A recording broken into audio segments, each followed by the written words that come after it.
Hello, everyone.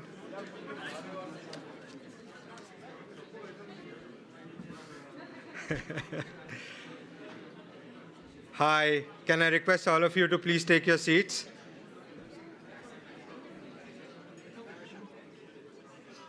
We will be momentarily beginning our next session, the much-awaited panel discussions.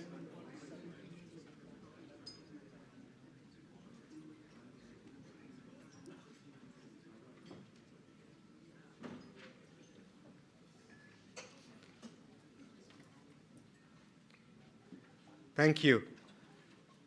Hope you guys had a wonderful refreshment break. As we get into our next session, the much-awaited our panel discussion, I would now like to invite our current chair, Vivek Kapoor, to take you through the next session. Vivek.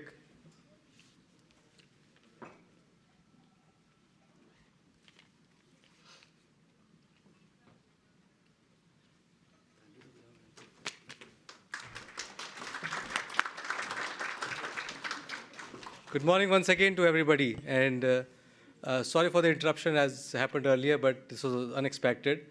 The highlight of the event, the theme, the North American Talent Summit, we have the talent landscape in North America, a panel discussion by our esteemed panelists over here. We all know how important talent is for any organization. Retention of talent, growth of talent is a challenge which a lot of organizations face, and this talent makes or breaks an organization. The objective of today's panel discussion will be, the key focus will be to highlight some of the important aspects which employers look for in candidates, the soft skills.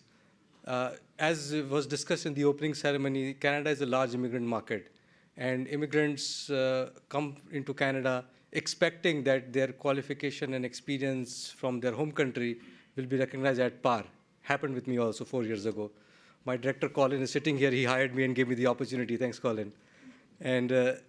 But sometimes we need to be aware about, what are those things which you should have in yourself, or you should portray to your prospective employer in the market to be able to get into the labor market and get a job as good as it was in your home country.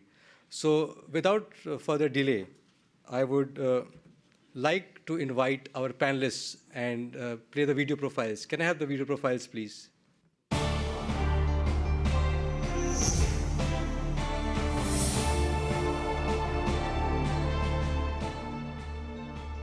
Ms. Helen McKinnon, Partner, BIPOC Executive Search Inc. With a diploma in Business Marketing and Business Administration from George Brown College, Helen is a multilingual, fully bilingual in English and Italian, and conversationally proficient in French and Spanish. She is an Italian-born Ethiopian and is a settler to Toronto, bringing close to 20 years of experience in executive search recruitment and with a proven track record of identifying, attracting, assessing, and hiring top diversity talent. As a partner, Helen offers a solution-based approach, drawing upon her extensive experience in retained executive search across both private and public sectors.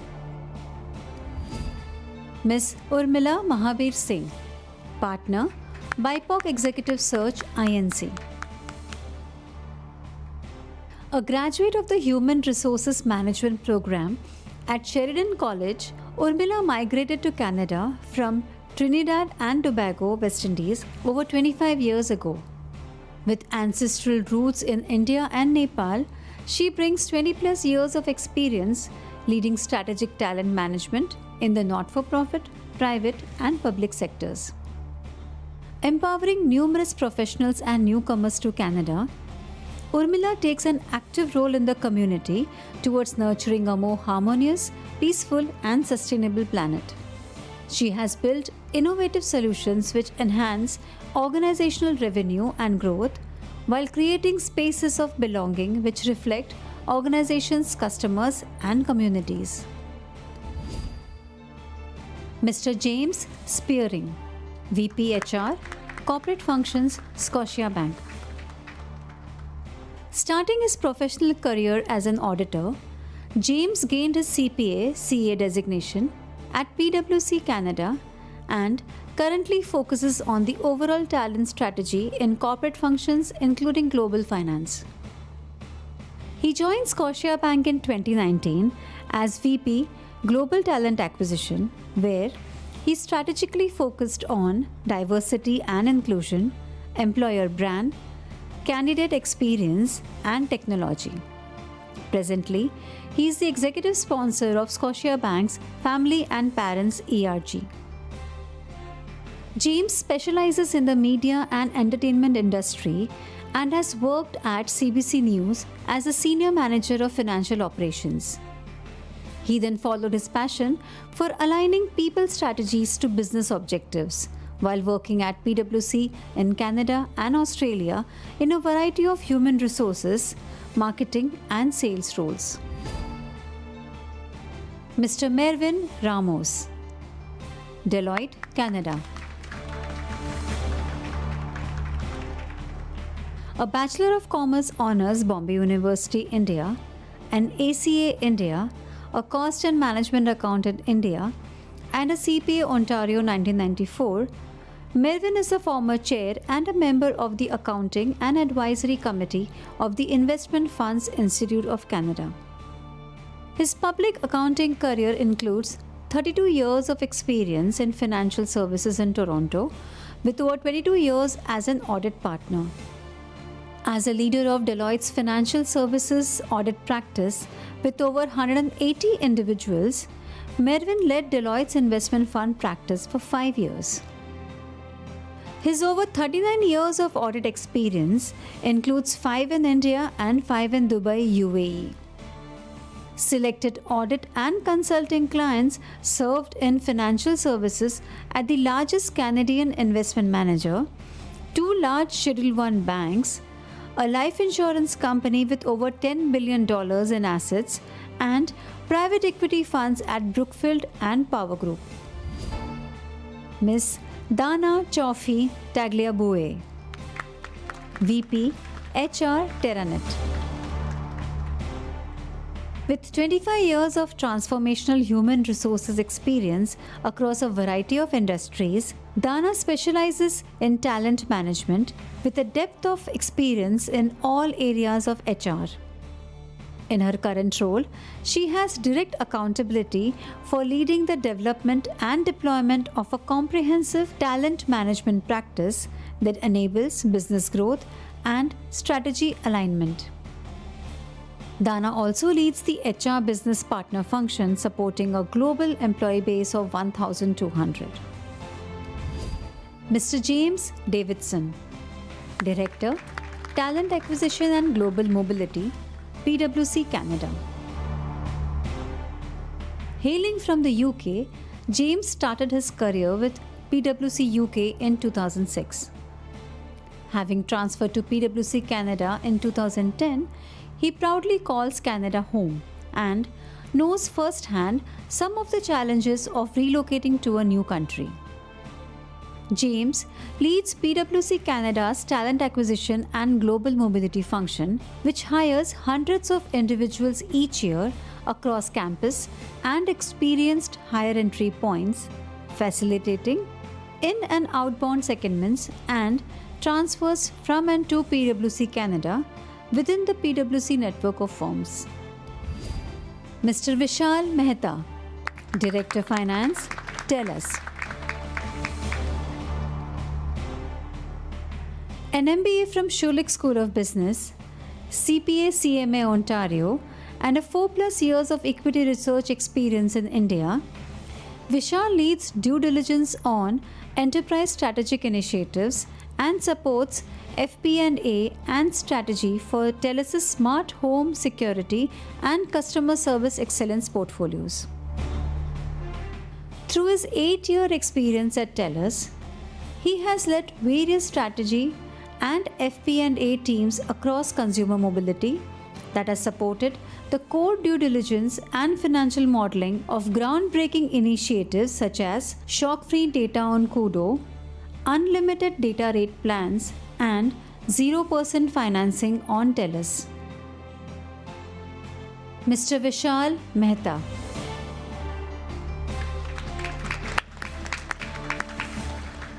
Before we proceed, during the panel discussion or in the further sessions, if you have any questions, there's a QR code as announced earlier. You can scan it, post your question there. It will reach our moderators, and they will be able to ask the question to the panelists. And I would now like to hand over to our wonderful moderators, Urmila and Helen, who supported us last year as well. They are partners from BIPOC Executive Search, as you heard in their profile. And thank you, Urmila and Helen, once again for supporting us. And over to you.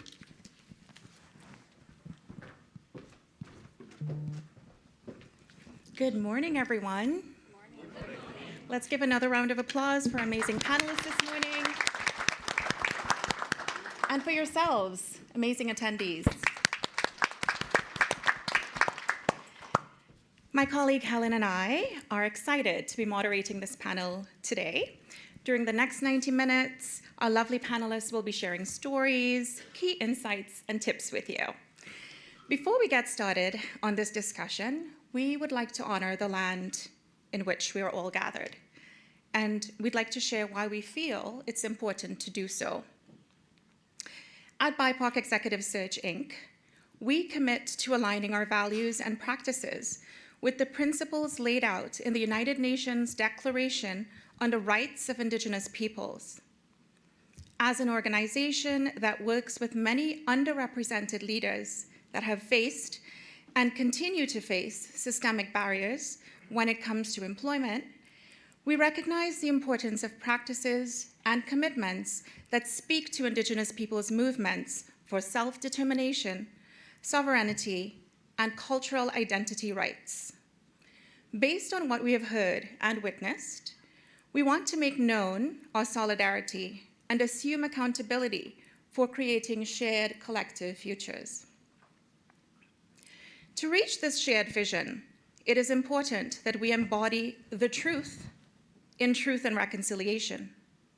To start, we recognize the ways in which colonial agendas have devastated Indigenous communities, impacting language, the passing on of culture, access to ceremony, and even down to the generational learning that comes from grandparent to grandchild. At the same time, we honor the amazing resiliency, healing, and growth that has also existed since time immemorial. So that's the why at our firm, and now we'll honor with the land acknowledgement. Indigenous communities have always known that being in good relations with peoples, creatures, and the land is integral to well-being. In the spirit of living in kinship and community, land acknowledgements are not only a means of declaring sovereignty and treaty rights, but are also a way for all people to feel more connected to a place. BIPOC Executive Search was established in Takaronto, a Mohawk word that translates to the place in the water where the trees are standing. It has been and continues to be the home of the Chippewa, the Wendat, the Haudenosaunee, the Anishinaabe, the Mississaugas of the Credit, and many other First Nations, Inuit, and Métis people. The area covered by Treaty 13 is signed with the Mississaugas of the Credit. For time immemorial, the lush waterways, rich soils, and purifying effects of the Great Lakes ecosystem have made it a place of abundance for food, medicines, knowledge, and cultural exchange, and commerce for Indigenous peoples. For those of us at the firm who are non-Indigenous, we will commit to honoring Indigenous ways of being and knowing by slowing down to examine our relationship to land, ecology, and ancestry.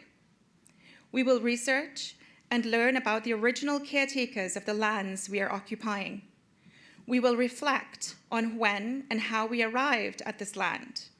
And finally, using the Reconciliation Action Plan detailed in the following section, we will actively work on moving from acknowledgement to long-term solidarity, kinship, and relationship building with Indigenous communities.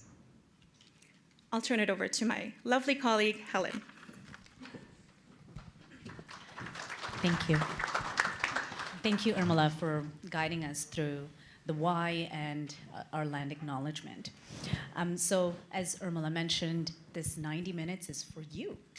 So I hope you have, there's paper, there's pens, get them out, get ready, because there's gonna be some ideas, some tips to help you in connecting with yourself, your skills, and in being able to connect with great organizations and really aligning that. So, but before we get started with the conversation, get some water, relax. This is gonna be good. Wanted to kind of get some do a quick check in the room. A round of applause of the individuals who are in the room who have been in banking or finance between 1 to 5 years. Anybody? Oh, you can clap, raise your hand. Yep, great. How about individuals between 5 and 10 years? Yeah? Anyone over 10 years? A big round of applause. Yes! Fantastic. Excellent. Now we got a little bit of energy in the room. And wanted to start off with a question for anyone really on the panel. The role of the CFO, the Chief Financial Officer, is one that many individuals aspire to once they start start their career in finance or banking or any industry. So the question really is around what are some of those core skills that individuals need to possess in order to get to that level, to get to that role of Chief Financial Officer? Maybe I'll turn it over to Dana. Sure. You're sitting right beside me. Am I on? Yeah. Okay, good. I don't have my glasses, so I can't really see what I'm doing here. I just started wearing glasses a couple months ago, so I'm not used to bringing them. First off, I want to say thanks for once again inviting me to participate in the panel. I really appreciate sharing insights to Scotiabank for the venue. Certainly, I'm sure that thanks has been done prior to me getting here. And a special thank you to whomever it was, and I hope she's in the room, who announced my name earlier. Is she here? By any chance? That's the first time it's been pronounced correctly, and from an inclusion perspective, feeling included, that is really important. So I want to just say thanks for that. So the CFO, I mean, I'm an HR professional, so when I think about leaders in organizations, I think to some of the core leadership competencies. Certainly expect people to have a deep knowledge and understanding in financial operations, for sure. But when I think about what we would look for in a CFO from an HR perspective, it's about that ability to lead with inspiration. So I call it inspirational leadership. You know, there, especially in the last few years with what we've been going through as a society in terms of the ebbs and flows of work environment, you know, we really want to encourage our leaders in general to inspire their people to not only be their best selves at work, but to bring their whole selves to work. I think the narrative around, you know, one of the things I say for myself as an individual and as a leader, I don't stop being a mom at 9, and I don't stop being an HR professional at 5, right? I think leaders who are successful in today's society really allow their people to excel in their life in general, and that's really important. And I would challenge all of you who are looking to take that journey to a senior role in finance to really think about the organizations that you're working for and the values that those organizations have and the respect that they have for that whole self mentality. So it's more the softer side in terms of that leadership capability and being an inspirational leader and getting the best out of your employees. But that's what I would say. Yeah. That's a phenomenal thought, and you know, it's definitely it doesn't remove the person from the job and the job from the person. It 100%. Really is a holistic approach to that. Did I see somebody else leaning in? Go ahead, Mervyn. Go ahead. Yeah. So I would say that you know, also you know, what organizations are looking for from a CFO is your ability to work with the other C-suite, people in the organization, right? So whether it is the CEO or the chief technology officer or the COO, they're looking to see how you have the ability to work as a team with those individuals. Because what is really becoming increasingly important is that as the CFO, you would sometimes be the gatekeeper of saying no to somebody for a capital investment or certain expenditures, and so they would like to see how you would be able to deal with such kind of issues. And the second thing would be working with the board as well, because again, taking the board through the board of directors through the organization's initiatives and the financial statements for sure, but anything that's that the CFO would add value to, helping the CEO take the board through those issues. Maybe, Helen, I'll tag on to that. And again, really thrilled to be here today.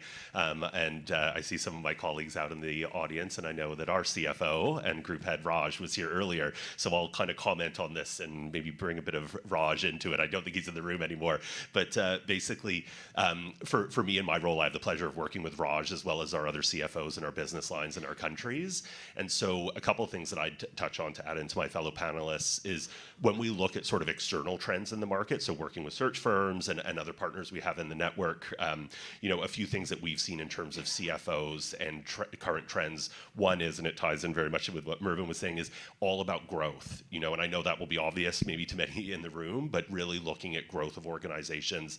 And then to the other point it made was being the co-pilot essentially to the CEO. I know the relationship between our CEO and CFO is extremely tight, and it needs to be. We're going through as an organization a lot of change. So Raj's role is very critical in that, both understanding where we've come from and what the institutional knowledge Raj has specifically after being here for several decades, but also thinking as we go through a strategy refresh, what's the role of the CFO?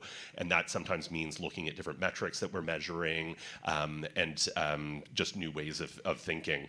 Other things that we've seen as well in the market is truly understanding the business. And what I mean by that is it's not just around financial acumen for CFOs, but it's really commercial acumen. All the operations of the organization, how do we optimize those, and to be able to have a CEO that can challenge that because they understand the inner workings, or their teams do. And then another sort of, I thought just for any of you that are looking for these types of roles, a trend that is in the market right now is for larger organizations, they're promoting and hiring from within for CFO roles. For mid-sized companies, more hiring externally is sort of what we're seeing in the market. As it relates to skills, just high level, what I'd say, we're constantly thinking about skills for today, but of the future. And for CFOs specifically, we're looking at sometimes there is that traditional career path, and sometimes there's the non-traditional career path. And I'll use Raj as an example because him and I have discussed this. Raj comes from public accounting, had a very successful career at KPMG before joining us. He had various different senior roles here, including being our chief accountant. And then became our acting CFO and then CFO. So could be seen as more of a traditional career path, but for those of you that know Raj, he's not a traditional type of leader and is quite dynamic in his approach. But what we are also seeing is other career paths that might not be that sort of traditional career path. And what I'd say to that is it just depends on the context of the organization and what they need at that time. And the final point, which I think we'll probably talk quite a bit about, is digital acumen. Not just, we don't expect our CFOs at that level to know all the technology tools in terms of the inner workings, but to have CFOs that are really have the right mindset and are looking at technology in a way to enable their work, making sure that their teams can then strategically influence the business. Those are all great points, James. Thanks so much for sharing those components and already starting to kind of dive into the technology piece, which really is a big topic of conversation across a number of different functions in an organization, large or small, public or private. So with that, just wanted to maybe pivot into that direction. So there's obviously the core skills across sort of different levels and hierarchy within the finance function. But what might be those additional external skill sets that are outside of the core that we talked about as well? And Dana, you've already mentioned that human element, that human skill. But if you're thinking about just that knowledge and that know-how of what what politics might be, and bringing some of that conversation or know-how into the boardroom or into the work, the day-to-day work. Any other sort of thoughts, ideas on that particular comment? Can I say something? I just want to, it's not directly answering your question. I can't remember who it was. Somebody talked a bit about, there's an expectation typically of CFOs to support board work. Right. And when I think and I look out into the audience and I think about myself being new in the career, that's really aspirational, right? Like, how do you get that kind of experience in order to position yourself on your journey to becoming, a fairly senior leader within an organization? And I'm probably going to say this a couple of times because this particular point was very valuable for me. It's volunteer work, right? So there are a lot of organizations who need financial support. In my case, it was HR, guidance and consultative support, where you can get that experience, supporting a board or some type of requirements, which helps to build that resume to go on that journey. So, because when I hear some of the, what are the experiences we're looking for, even getting that experience sometimes is aspirational, right? So always remember that there's an avenue there that you can get some of that practical and tactical experience that organizations are looking for in a more senior role. So I just wanted to throw that comment in there. I wasn't really answering your question. I apologize. No, that's okay. And I think it's a really great point. One that there are, to your point, there are many organizations that are looking for volunteers to support from an oversight perspective, from a governance perspective. There's a lot of committees where you're not necessarily tied to the long term of being a board member in non-for-profit. Absolutely. Mervyn, yes, go ahead. So I would say, the board level and having the same background of most of the people in the room, it's important to have good communication skills. 1000%. Okay. And what I mean by that also is that, your ability to tell a story, right? To tell a story to the board so that they, they trust and they have, that relationship with you. But also what is becoming increasingly important is because business has become so complex and accounting rules have become so complex, is your ability to kind of simplify something that is very complex. To tell a simplified story that the board who doesn't have an accounting background will understand. And I'll give you an example. When I was doing these presentations to boards on our audits, and every time a thing would come up about management override of controls, and some people in the room might relate to that. It is management override of controls, and we tell them that that's always a significant risk for any company, management override. And then how do you dumb it down to make them understand that we're not doubting you or we're not feeling that we don't trust you.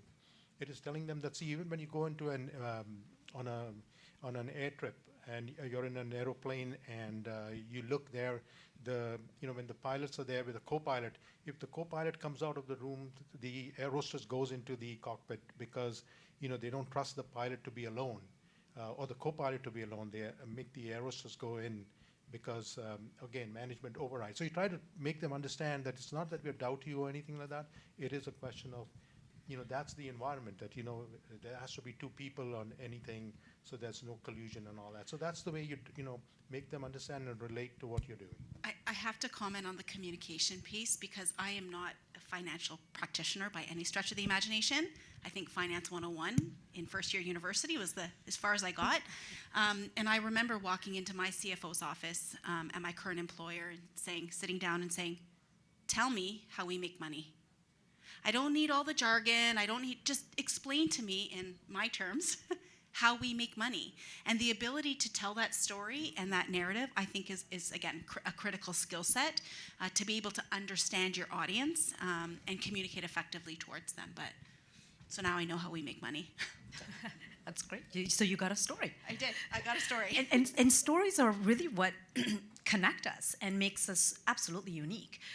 You can have the same ideas. Like we can all share the exact same ideas, but we would have experienced it in a very different way. Each person on this panel, in the room as well. And so that is really where that storytelling component and the communication piece is really important. We talk about that in our interview preparation.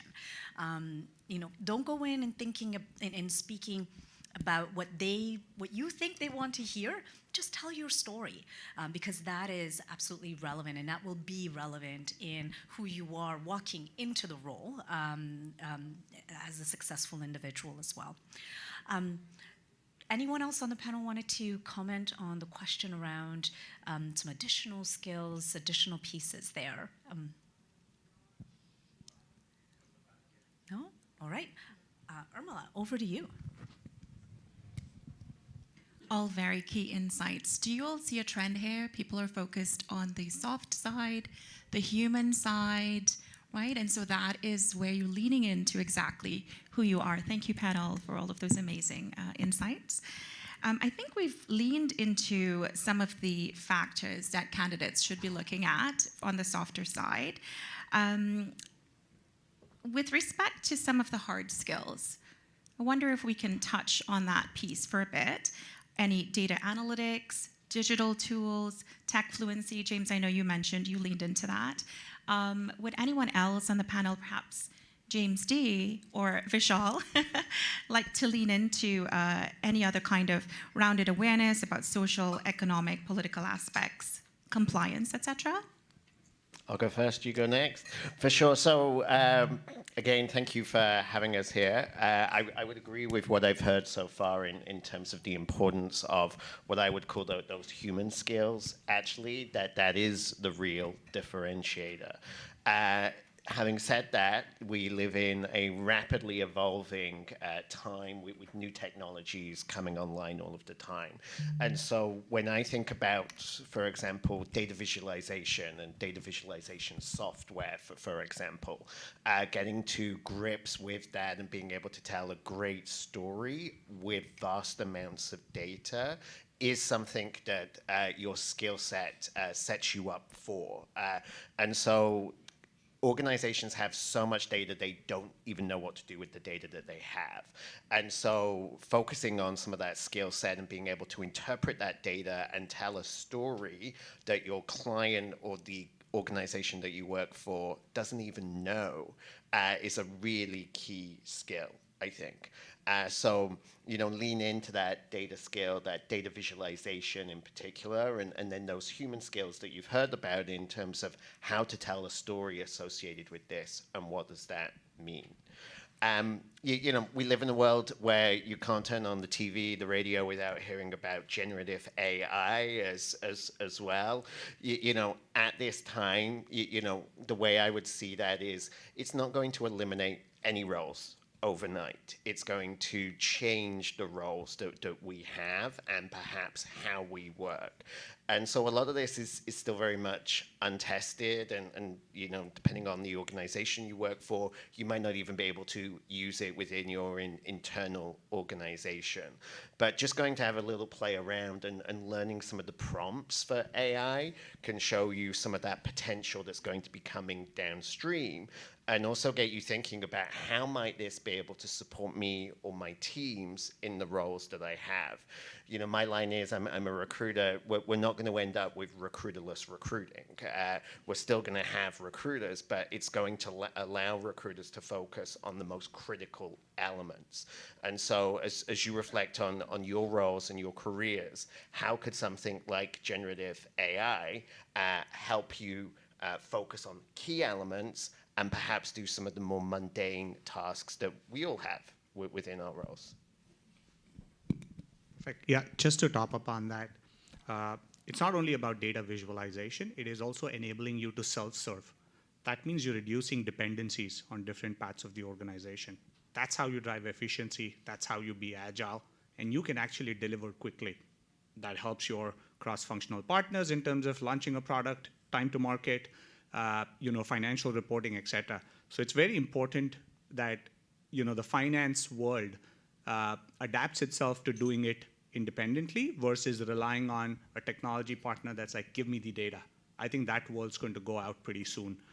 So that's number one. I think number two, and this is a little bit of soft and a hard skill, but You will be working with different stakeholders. Everyone will come into a room with a bias. How do you convince people? There's a lot of ambiguity that we deal with on a day-to-day basis. How do you convince people that, we've looked at it not only from one lens, but there are 3 high likelihood scenarios, and we feel we are covered when we look at this with this action plan. I think that's the other important piece, because what happens often is finance is the one that is probably the Debbie Downer in the room, as they always say, or the finance loser. And if you don't walk them through the rationale, I think you're creating an impact on culture, which over time can be pretty exacerbated organization-wide. So you really need to ensure that you're walking people through your logic, carrying them along, convincing them from time to time. Yeah, I really love that. Like connecting the dots for them. That in a simple way. I really, really appreciate that for sure. And when you think about sort of the new generations of individuals that are coming into the workplaces, there's a concept of short-term, long-term. How long should I stay in a role? Irmal, I'm going rogue, I'm sorry. And I'm sorry, panelists, I'm going rogue. What is the sentiment around the room around, where do you sort of acquire the skills, or how long do you need to be in a role to acquire a certain amount of skills, and then saying, yeah, you know what, I'm ready for the next role. Again, I'm rogue, so go ahead, James. It depends, right? So it depends on how complex the role is. It depends on the organization and all of that. But the advice I would give the people I worked with was that when they're looking at it and saying am I ready to move up to the next role, is that when you start off itself, make sure that what you're doing makes your boss or the person you're reporting to makes him redundant, right? So what you're trying to do is look and say, what's the role my boss plays? Can I, if my boss was sick, can I go and step into that role and say, this is what I'm doing? So it's important to understand what your boss is doing, and you stay one step ahead by doing the work that he is doing, and that will then make you get ready for the next step. Yeah, and that was very aligned to what I was thinking. And you started with the words "it depends," and I was going to say, I don't know if this is an accountant answer or a lawyer answer. Is it depends, right? And maybe I'll think of it because we think of it from a candidate or if it's us and our career, but also maybe the angle I'll put on it is thinking about it from a succession and talent management perspective. So from an organization or an HR perspective, there's so many considerations you look at. Readiness to move. Also, what are those moves? If you're an organization and you're looking at senior levels, where do we think that person can get to in terms of their potential, and what roles do they need to do to get there? And to my point earlier, that might be within a technical area and moving up, or it could be doing a sort of lateral moves to get to broader roles. In the context of Scotiabank, we have plans where our different finance leaders will either move around our finance function from sort of accounting, finance, CFO roles. We also have treasury and other functions within there, or having them go into P&L roles in the business, getting to the points I think several of us have made around sort of understanding the business, and you can get a different perspective there. And then my own personal view on career paths has been, you always want to be running to something rather than running from something. So if you're thinking about yourself and you're in a role, and we'll have good days, we'll have bad days, and sometimes that might be, I've done this task so many times, and in some roles with accounting backgrounds, if it's a cyclical role, we have month end or quarter end, it can sometimes feel like that really quickly, but it's just taking a step back to say, okay, what am I still learning? How can I learn? Maybe some of those tasks I was spending more time on before are much faster to me, or I have technology that's helping me, and how am I continuing to progress in skills? I know it gets very difficult because as finance professionals, it's generally very fast moving, high pressure roles, especially within organizations wanting to grow and in the current economic environment. But I think it's always important to consider a lot of perspectives and talk to a lot of people about your career, because that's where you'll get different either career paths that others have taken, or just people that are going to be able to be that either truth mirror to you in terms of, hey, you might not be ready for that next level, or hey, you know what, you are ready, and you might not think that, but I have faith in you. So lots to consider in terms of career. I think I absolutely agree.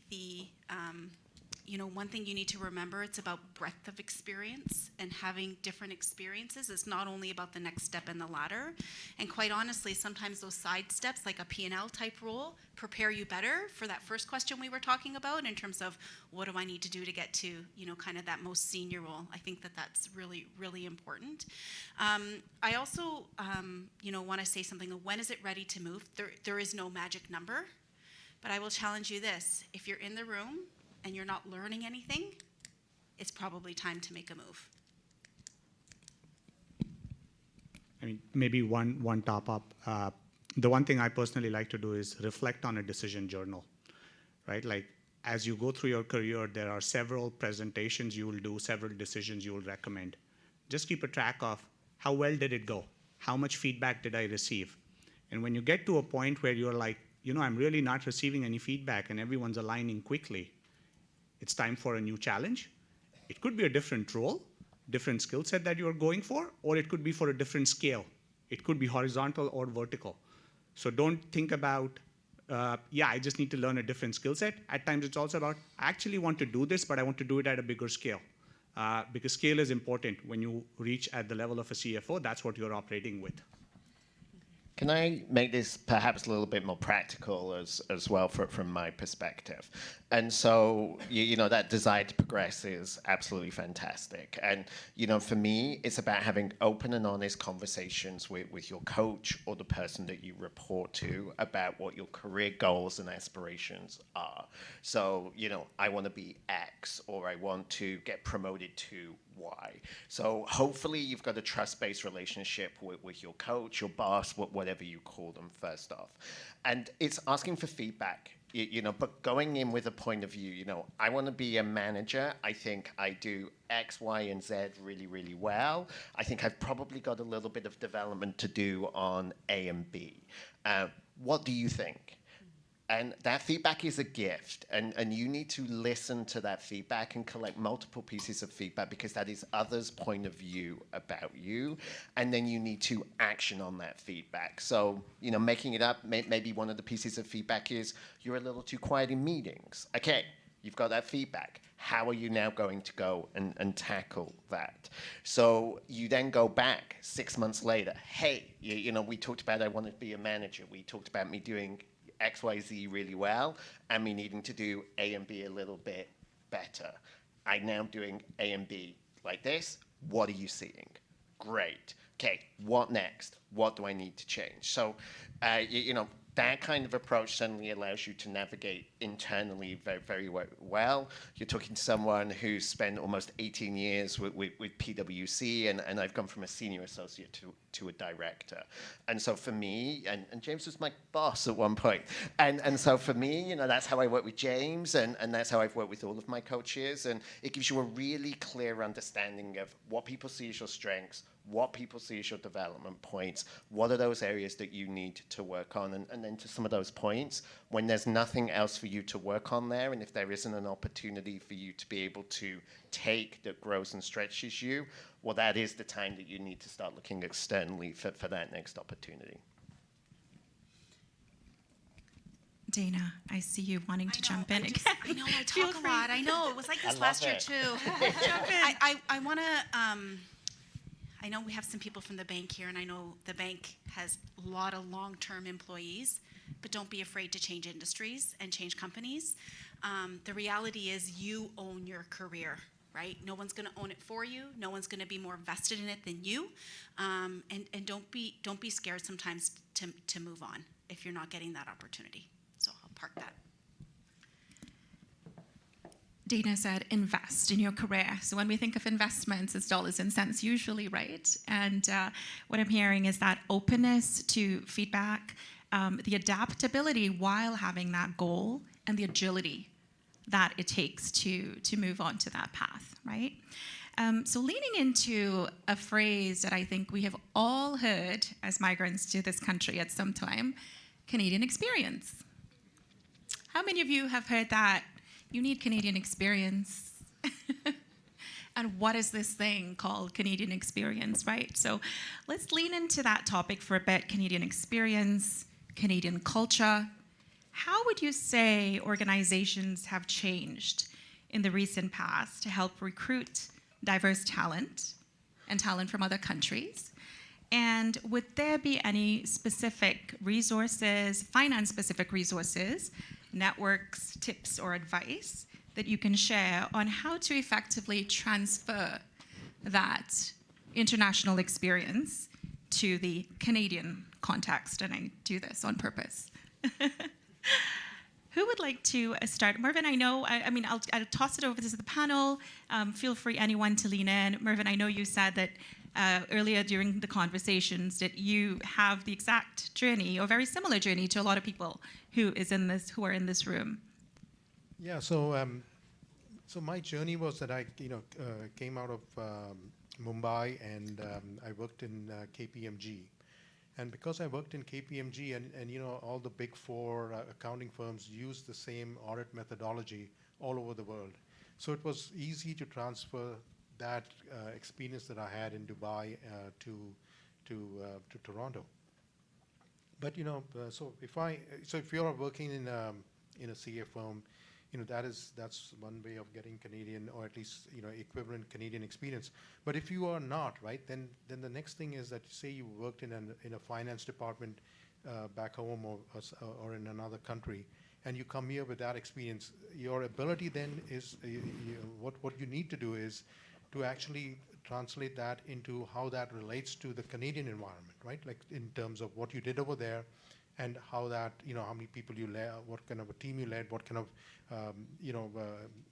whether it was any particular transaction that happened or things like that, where you, made a difference and you were a leader, and so that's what you need to do in order to demonstrate to people that you will be able to step into a role even though you don't have Canadian experience.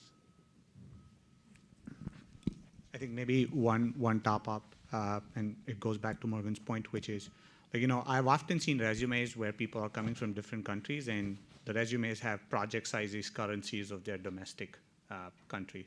Like, that's very little effort, right? Like, if you've worked on a project, just convert it to Canadian dollars. You're not asking the firm to do that effort. Translate your experience in your interview. How do you relate that? I worked for X bank in this country.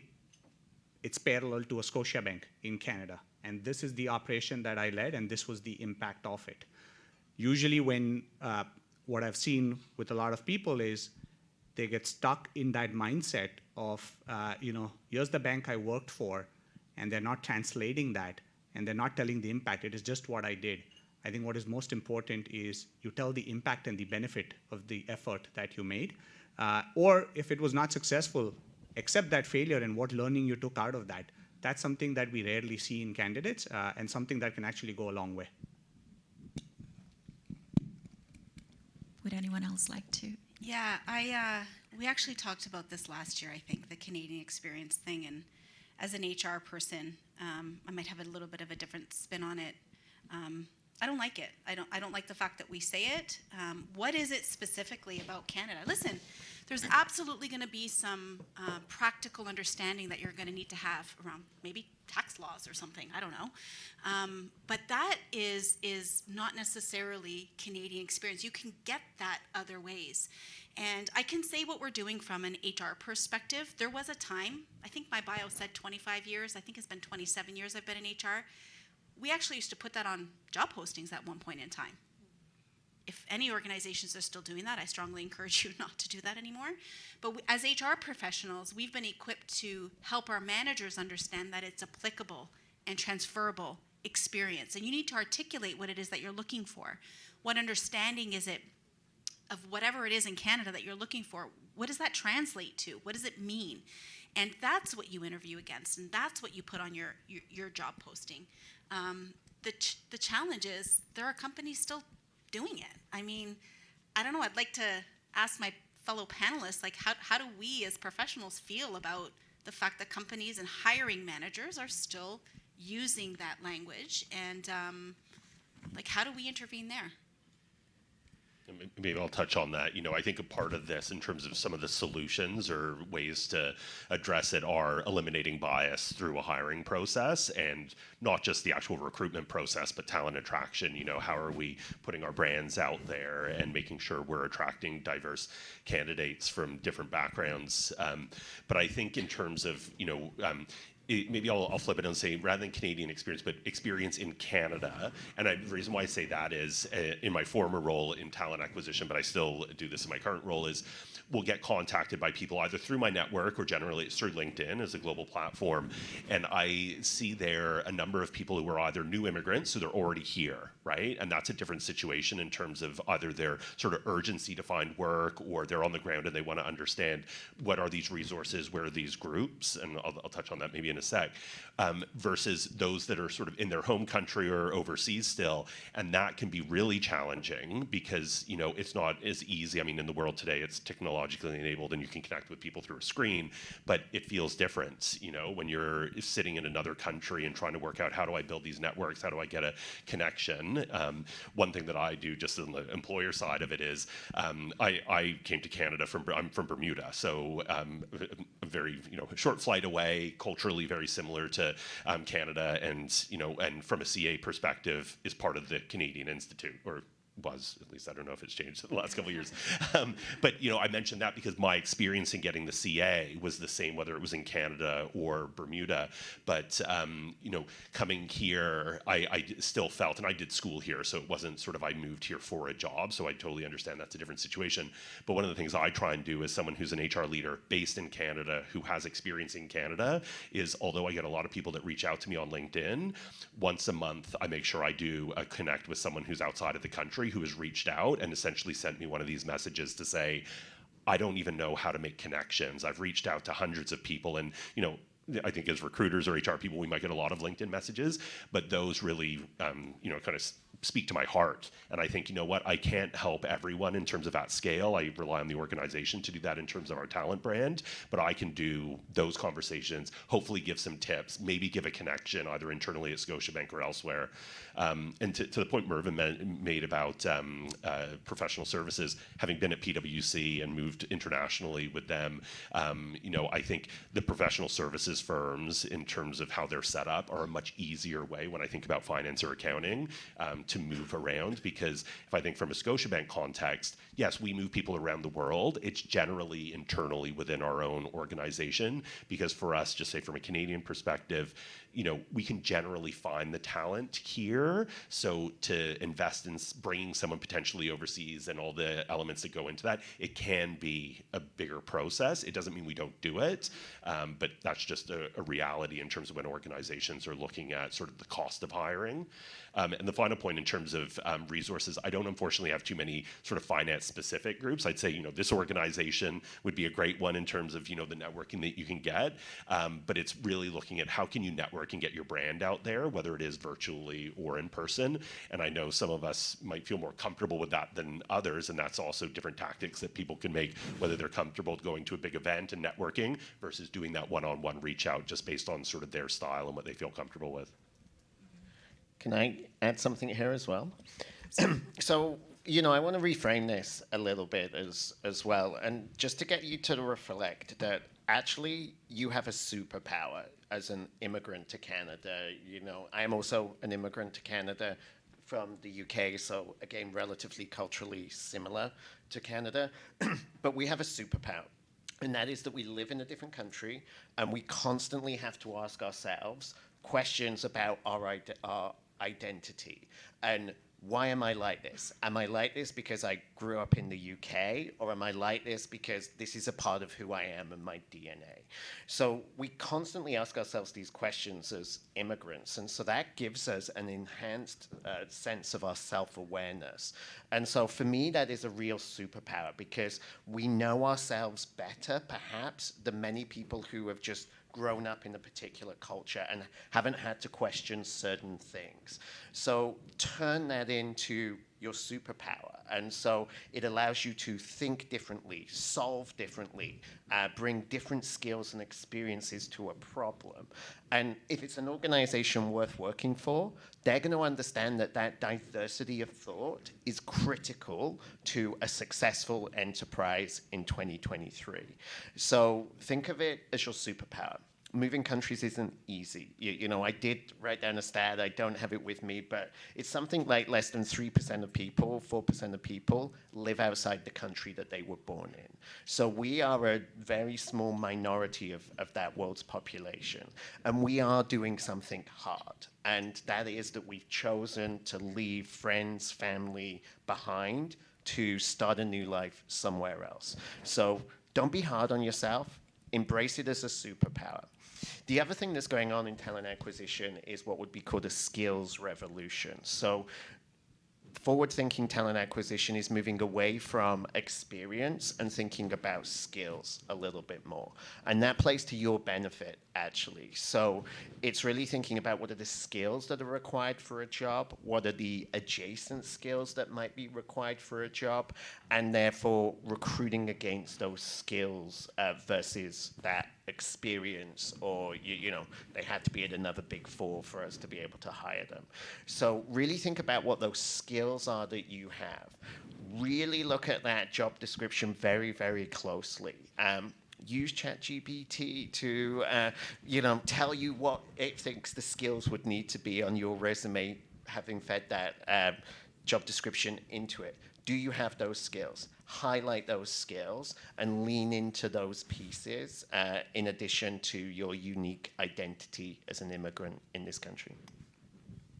Right, so James, I would say, you know, if you just relate to what the room is in terms of their experience, it is, you know, taking that experience you have from wherever it came from and saying, and then matching it with the organization and saying, what is it in this organization that is very similar to what experience I had? And then in your interview with the HR or with you know, the person who's trying to recruit you, you know, relating it and saying, see, you do this in this way, and you know, this is the experience I have and the skills I have that I did previously, so that, you know, they can see that it at least matches. You know, so telling a story again, you know, taking what you did before and then making it into a story that somebody can relate to from their organization. Love that. Yeah. Can I say one more thing just on this whole LinkedIn thing? So I get 5 to 10 LinkedIn requests a day. I am not the person you should be reaching out to on LinkedIn as the leader of the talent acquisition team. I don't recruit. I haven't recruited for years. That's not actually my job, you know. So when you're thinking about building a network, who do you know that works within that organization? Is there someone from your university, the city, your high school that you went to, someone from an organization like this? They are the people you should be reaching out to learn about that organization. They are the people you should be asking for a referral from. I am never going to give you a referral as a recruiter if I don't know you, because I can't refer you because I can't talk about who you are or your experience. So my guidance is really think about your network and who are the people that can help you. It's not the recruiters of that organization. A big misconception about recruiting is we're actually a large-scale rejection service. We decline tens of thousands of more people than we hire. You know, we get 80,000 applications in experience recruiting for like 2,000 roles a year. So our job is really kind of trying to find that winning 2,000, which means we're declining so many people. And so recruiters are overwhelmed. They're really busy. They are not the people who are going to help you. It is your network. It is other connections that you have who can refer you to a role and help you understand what it's like to work in that organization. I've given away the secret source of recruiting. So how many of you are going to send James a LinkedIn request after? You know, the self-reflection that I hear James speaking of and the amazing insights from the panel, I would say organizations are self-reflecting, right? We've got organizations here that are now thinking it's more than clicking that apply button. It's how organizations show up, right? And what is the intentionality there? And James, I heard you say connections as well. And so thinking of the connection not as a connection to James, who holds the power, or does not, for, for his organization. And what does that mean in the bigger picture? What is the real connection, right? How are you connected to the goals of the organization? I know as a firm, Helen, we as much as possible, try to stay away from the number of years as well, Dana, as you mentioned, because it's about bringing your lived experience as well as your skills. And so someone who's looking at a job description and sees 7 to 10 years and you have 6.5 might be deterred from sending, you know, but in that 6 years, you may have grown and be able to deliver in a way that's probably better than somebody who has 20 years. So it's really about giving us and giving the organizations and yourselves the opportunity to really learn into who you are and what your strengths are. I'll turn it over to Helen, because we are the moderators. I'm not on the panel. Can I just say one thing? One, I saw a couple of like horrified faces. You can send me a LinkedIn connection. I'm not going to put you in the decline bin because of that. And this year's of experiencing, it's really important, and I specifically want to talk to the women in the room right now. A lot of LinkedIn data indicates that men apply to a role when they meet 60% of a job description. Women only apply to a role when they meet 100% of a job description. So women know that men are applying at 60%. So don't be afraid to put in that application if you are not there. Women convert through a recruitment pipeline at a higher rate than men because you are more focused on the roles that you apply to, and you are often making sure you are 100% aligned to that description. But don't hold yourself back. Know that you are competing with men who are applying with 60% of the experience required to do that job. And that's particularly important on years of experience. The average woman takes 2 years out for child and elder care for her career. So we actually at PwC try not to put any years of experience in our job descriptions, because if you're asking for 10 years, you're essentially asking women for 12 years of experience. So again, you can tell a progressive employer if they are limiting time-bound information like that, and instead are talking about skills or experiences that they are looking for you to have. The one thing that I would add to that as well is, you know, the component of kind of the ageism piece, and tying technology into that. So much has changed in the last 10 years. You know, it will sound silly to say, well, you need 15 years. Well, the last 5 are actually going to be the most relevant, just based on where we're at as a society, where we're at from a technology perspective, and even in the job societal component, if I can call it that. I know those are not probably the right words to use, but you know, we're moving away from the hard skills, and we have moved away from the hard skills a number of years ago, and really double-clicking and zooming in, whatever you want to call it, into those soft skills, those human skills, those relationship skills, the communication skills, so all those softer components. And those areas were, as much as they were important then, they were trumped by, another bad word, by the technical skills. And you know, how many problems did you solve? You know, talk about the data and the numbers, and of course those are important, but telling the story is that much more important, I would say, specifically in interviews and in conversations as well. We do have a couple of questions actually from our online audience. Hello, online audience. The first one, Dana, actually, maybe if you could start us off. I will try. Because it's based on a comment that you made around volunteering. Okay. So I'm just going to read it verbatim. So volunteering, where do you start? That's a big question. So I think, so I'm going to walk through kind of my experience because it was something I did to as well get some more relevant experience to be positioned well for a more senior role. I think you need to be passionate about whatever it is or organization that you're working for because you are volunteering your time, right? I was at a stage in my life where I couldn't afford to volunteer the money and write a big check to the organization, so I approached somebody who worked there and sat on the board and said, I really want to contribute, but I don't have the funds, so can I give you my time and do some HR work for you?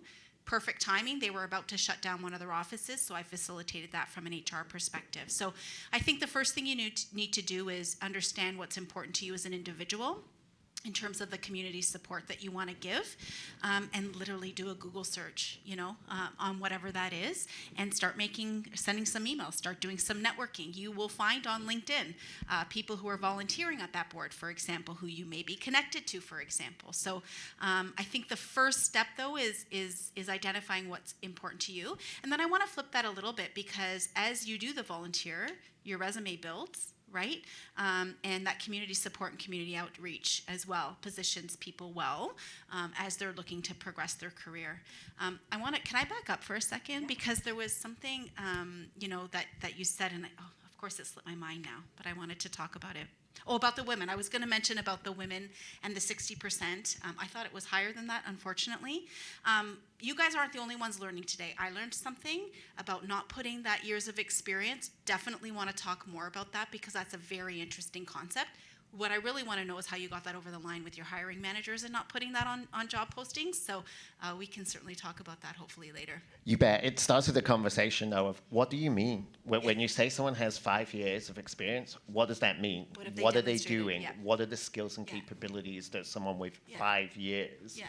is demonstrating? Yeah. But can I pick up on something you said? 1,000%. Well, and that's thinking about the specialist skill that you guys have and what the boards need. And so boards need a finance person on their board of a charity, usually. So you have a specialist skill if you're in this room.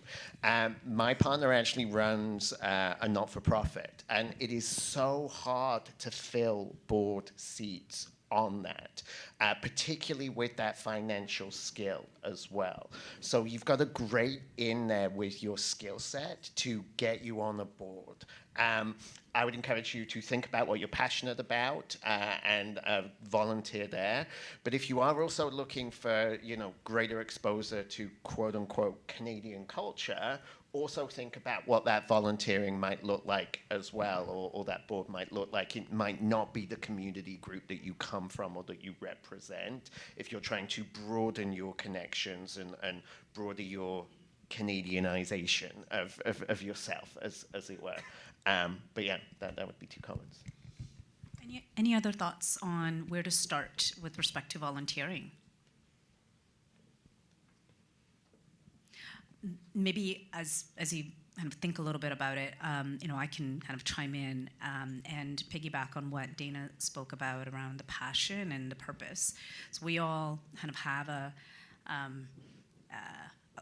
core values that we hold, whether it's assisting with education or thinking that education is very important, and so access to education becomes a component where a lot of non-for-profit organizations kind of fill that gap around access. It could be on, kind of, again, bridging the gap with respect to poverty and homelessness. So there's certain components of the Google search results that you'll find around non-for-profit organizations and volunteering. So any other thoughts there? If not, we can roll to the next question. And the topic of personal brand came up. And it's one that is extremely important in a job search, but also in a life's person search or search for yourself and continuing to define who you are as you build experiences. So really the question is, we've all kind of seen, whether in person or virtually, if I kind of think about Oprah, for example, phenomenal leader, right? phenomenal story. And they all kind of have takeaways or lessons on how they've been able to build their own personal brand. Whether you want to speak about yourself and your own personal brand or what you see kind of outside of that, what are two components of how an individual can, in fact, put some of those building blocks into that brand? James, go ahead. Sure. Yeah, no, I think about personal brand a lot. And an example being, I moved into a new role in the organization 12 months ago. So I had some stakeholders that knew me from my former role, but I was rebranding myself there, new relationships at senior levels. But for me, when I think about personal brand, the word that comes to mind is consistency. If you think about individuals in your personal networks or celebrities or whatever the context is, those people that are consistent in every touch point, and if I think about that, like internally, just say, someone you work with, is how do they, what's their brand when they're in a room with the most senior audience versus their team versus, whatever, if it's sort of looking at different relationships and that consistency. Because what I think is, what happens is the people that are consistent they really know who they are. And so how do they know that? Some of them just have spent a lot of time self-reflecting, but I think about sort of for myself, yes, I can self-reflect, but that's my own perceptions and I'll have my own bias on that, good, bad, or ugly. But it's really understanding how others view you and having those, sometimes really deep conversations, whether that's, someone in your personal life or professionally. And I talked about a truth mirror earlier. I think about that a lot because I think about sometimes, as it relates to personal brand or any topic, is sometimes we want to go to those people that are going to tell us what we want to hear, all the good stuff, and then sometimes we need to go to those people that are going to tell us the truth, or be more of that drill sergeant rather than the cheerleader. So I think it's a lot of self-reflection, a lot of feedback, being open to it.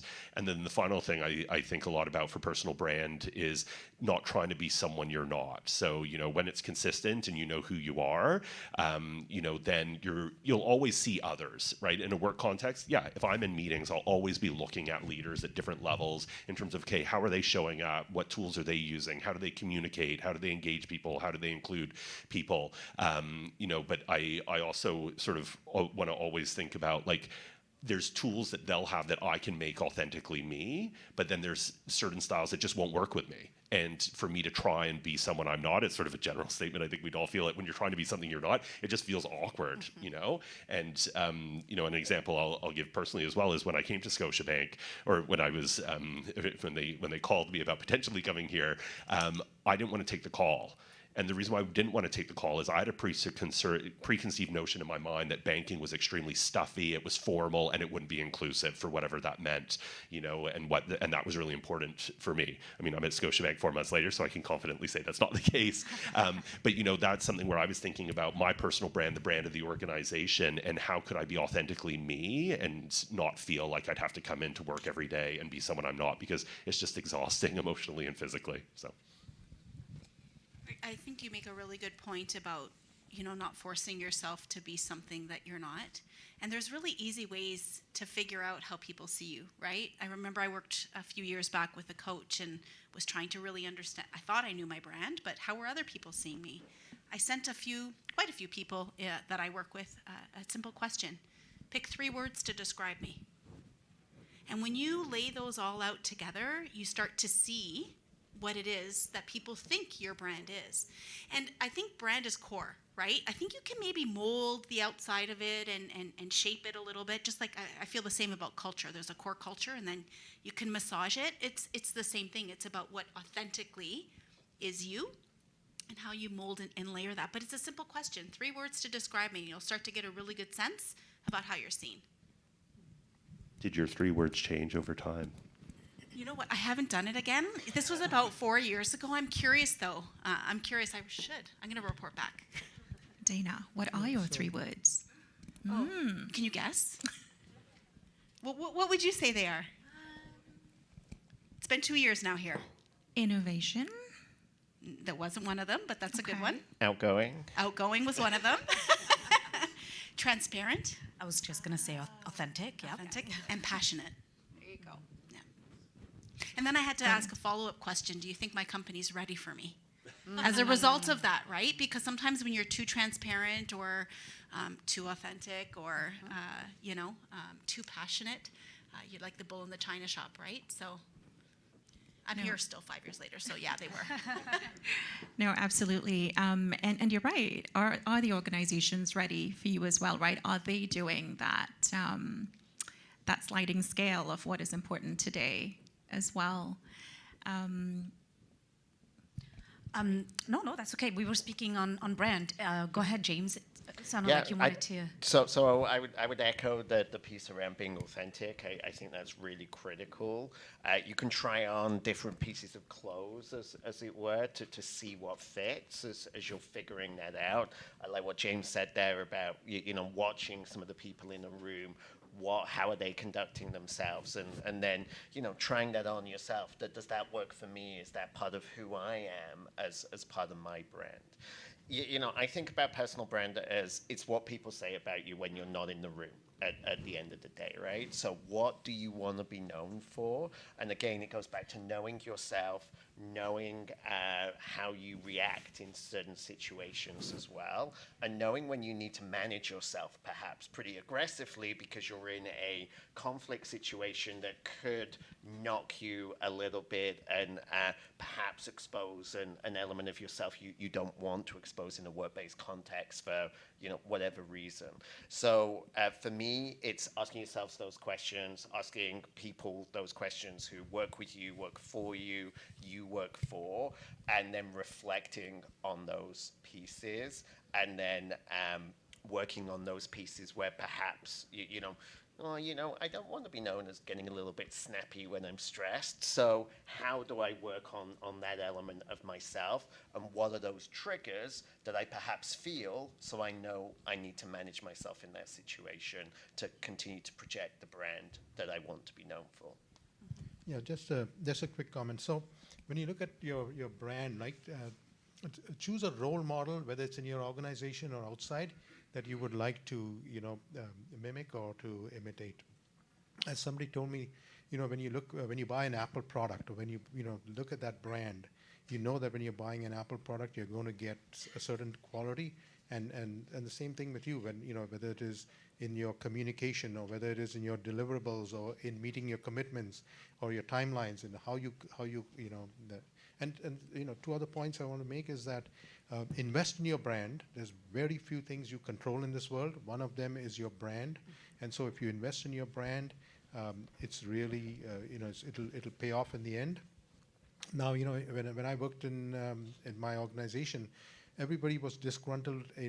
When it came to the time for promotions or their raises, they would be you don't control that, right? You don't control it, and so what you control is your attitude, and that's your brand. So just there are a couple of things that and in hindsight I learned it at a late stage, but initially nobody told me this, but it helped in the end.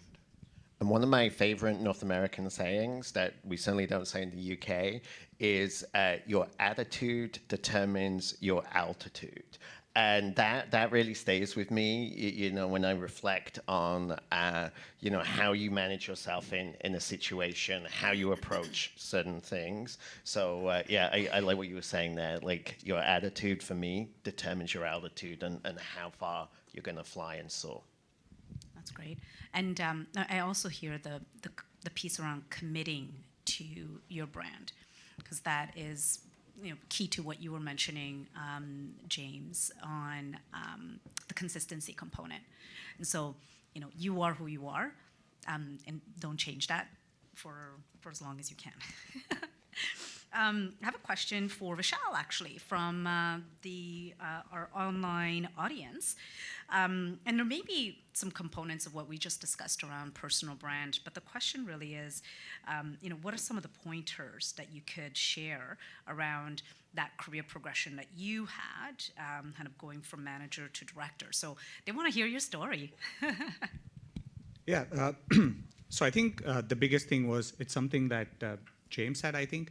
How do I make my boss redundant? That was, I think, the biggest thing that helped me.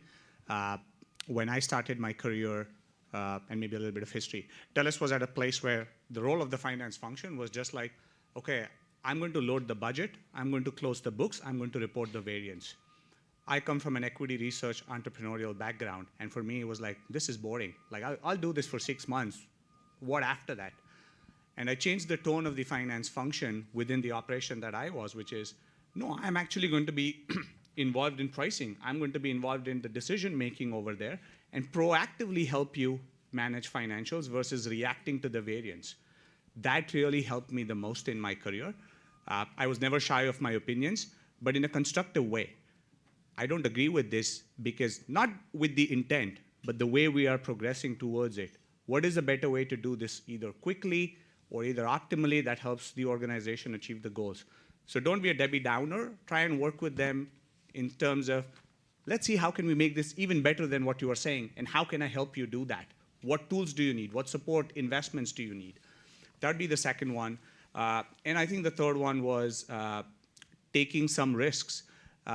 I went beyond areas of my responsibility within TELUS, looked at opportunities, socialized it with the leaders, but I never went directly to a person who could make the decision. I bought the business along with me, and I said that, listen, this is why. I know you folks don't have time to invest in this right now because of whatever issues or priorities, but this is what we found from a finance function perspective. Here are our thoughts. Do you agree? If yes, can we move forward? So I think it was those three things that probably helped me the most. And that's fantastic. That's fantastic. Just going to do a quick check on time. We have about 20 minutes, and there are a lot of questions coming from online. So perhaps we'll tie some of them through the into the conversation here, and maybe we can respond later today or at a later date or later time. One of the questions, and it ties into some of the pieces that we were going to discuss today, was the remote work component. We don't have to talk about the last 3 years, but it's now a reality of organizations. Where even in my own experience, working from home was a no-go until 2012, I think it was, where there was an opportunity to do some of that. And now we're fully remote. So what are the opinions on the panel around working from home versus working in office, the hybrid component? What are your organizations doing, actually, first off, to kind of set the bar? And then what are some of the sentiments outside of that? And thank you for the question as well. Sure, I can start it from the Scotiabank perspective. Yeah, it's been a wild ride the last couple of years. I think hybrid or remote work will be a hot topic for years to come. But for our organization, what we did was in the first sort of year and a half of the pandemic, there was a lot of uncertainty still. I mean, I know we're out of the pandemic, but we're still dealing with elements of it. But we did an approach that is called "We Care and You Decide." So basically, it comes down to the philosophy of what's the task or the work that you're doing and what's best done in person versus what can be done, either at home or solo work. So it's kind of, taking this sort of activity-based working concepts, which was more around sort of a different location in the office or a different physical setup, and then extending it a little more. I'd say we're still on our journey on this. We're still having updates from senior leadership around what this means, but still staying close to that philosophy. One thing that's really critical for all of our leaders, what I would say is our leaders would want either a mandate or something more specific, because we have done it more sort of based on the nature of the work. But I think what that's done is it's enabled different conversations within teams. And so for my own team, I think about, okay, if I'm asking my team to be in office, how am I creating an office that's a destination of choice? Why should they be in versus not in? And some of that could be social and, being together as a team. Yesterday, we had a pizza party, and that was just because our year started, our fiscal year just started November 1st, so I just wanted to thank the team for everything that they had gone through over the last little while, and putting in a hard lift. But I thought that was something, obviously, they can get pizza delivered to their house, but it was just being together and having that social aspect. We're going through a strategy refresh, opening up this fiscal year, so creating opportunities for us to be together to work on projects, whether it's, up on whiteboards or just physically being together. So that's sort of the Scotiabank approach. My personal view on it is very much aligned to Scotiabank, so it's kind of good that I work here. But for me, I think a lot about the different sort of elements of my life. I have 2 young children. I have twins in grade 2, so being a dad is a huge part of my life, and being able to have that flexibility to be with them for the key parts. I've been very conscious since they were babies, and James will know this because we worked together when they were. I didn't want to be the dad that was always on his phone. And so very deliberately physically putting my phone in a different room and having that time with them between after work and going to bed. But as it relates to sort of candidate preferences, I think it becomes very individualistic in terms of what's perfect for us as people. I think for me, perfect personally would probably be 2 days in the office, 3 days from home.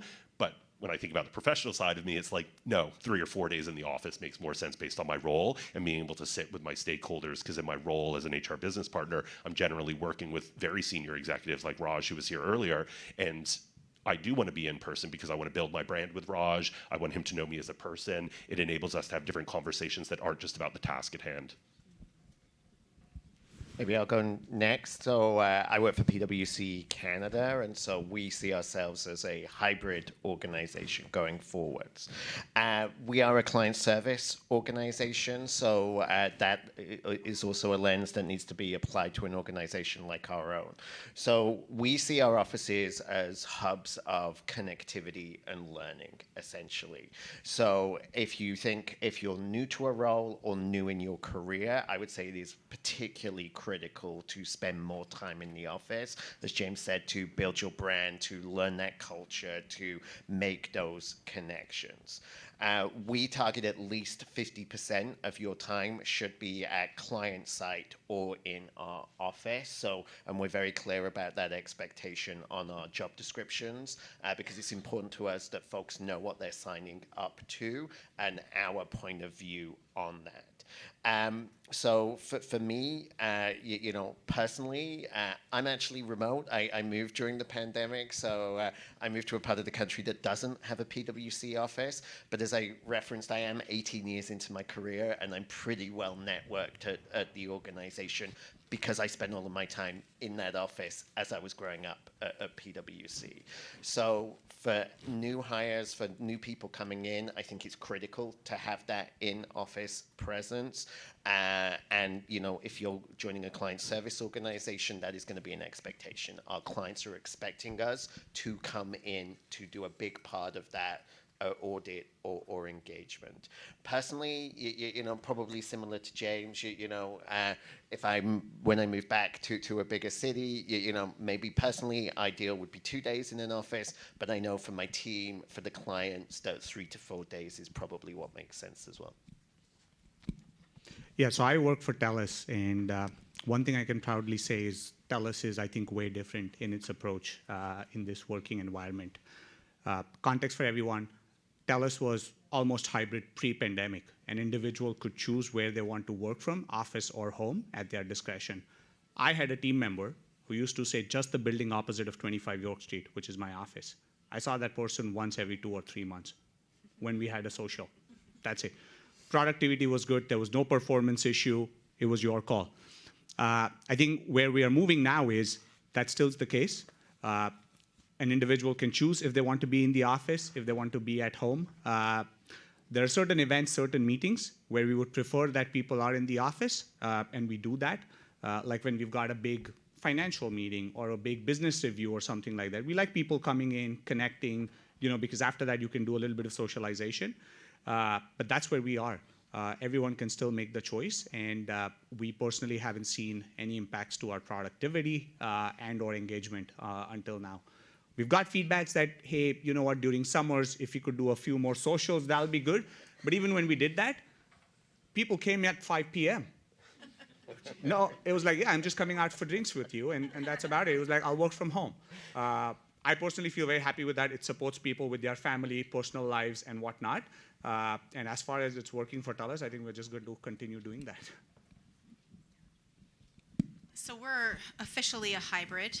We do have some positions that are fully remote, and some, as a requirement of the role, are in office.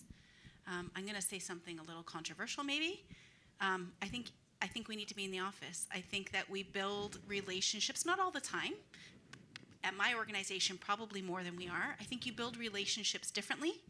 I think you can absolutely be successful in a remote or hybrid situation, but I think especially as you're building your careers, you want that hallway chat with the current CFO. You want, that coffee. What do they call it? A water cooler.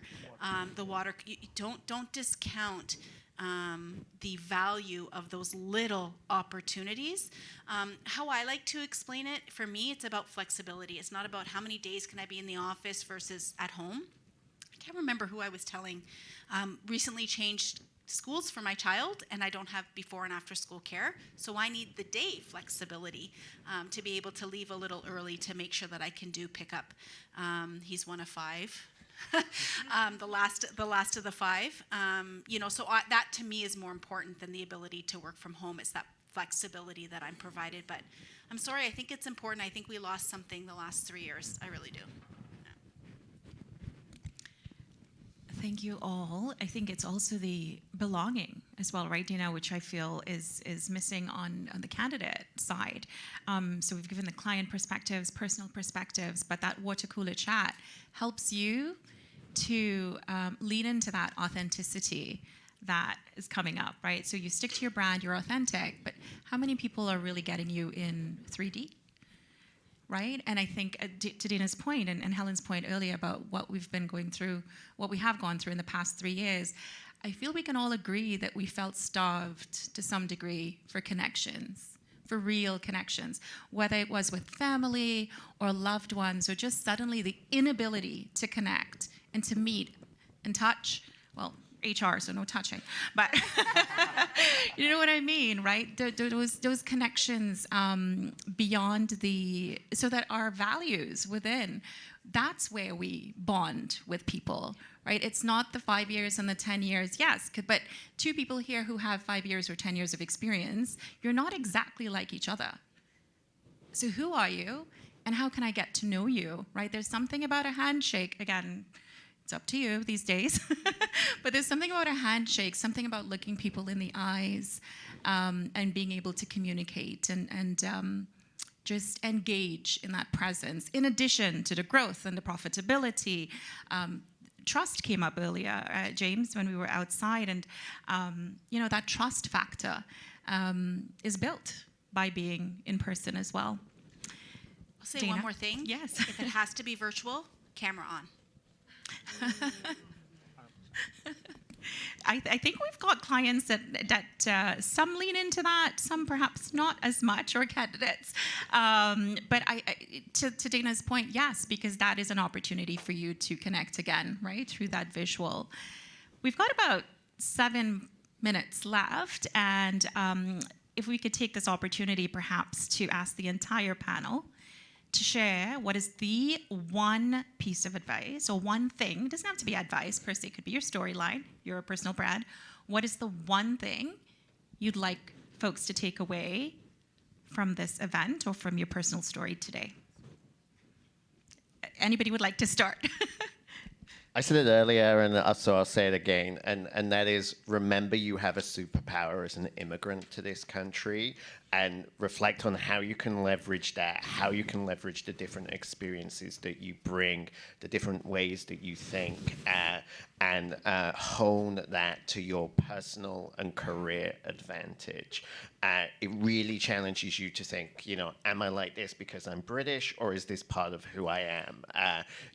Turns out I'm just super direct for a British guy. So, I know that about myself. And so, take that superpower that you bring and the exceptionalism that you bring, and how are you going to harness that personally and professionally?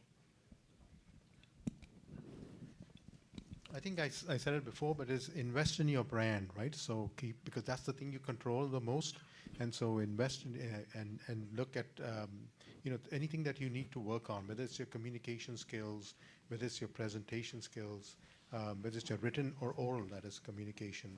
Invest in it, and it'll pay off because, as I said, that's the only thing you control, and it'll pay off in a big way.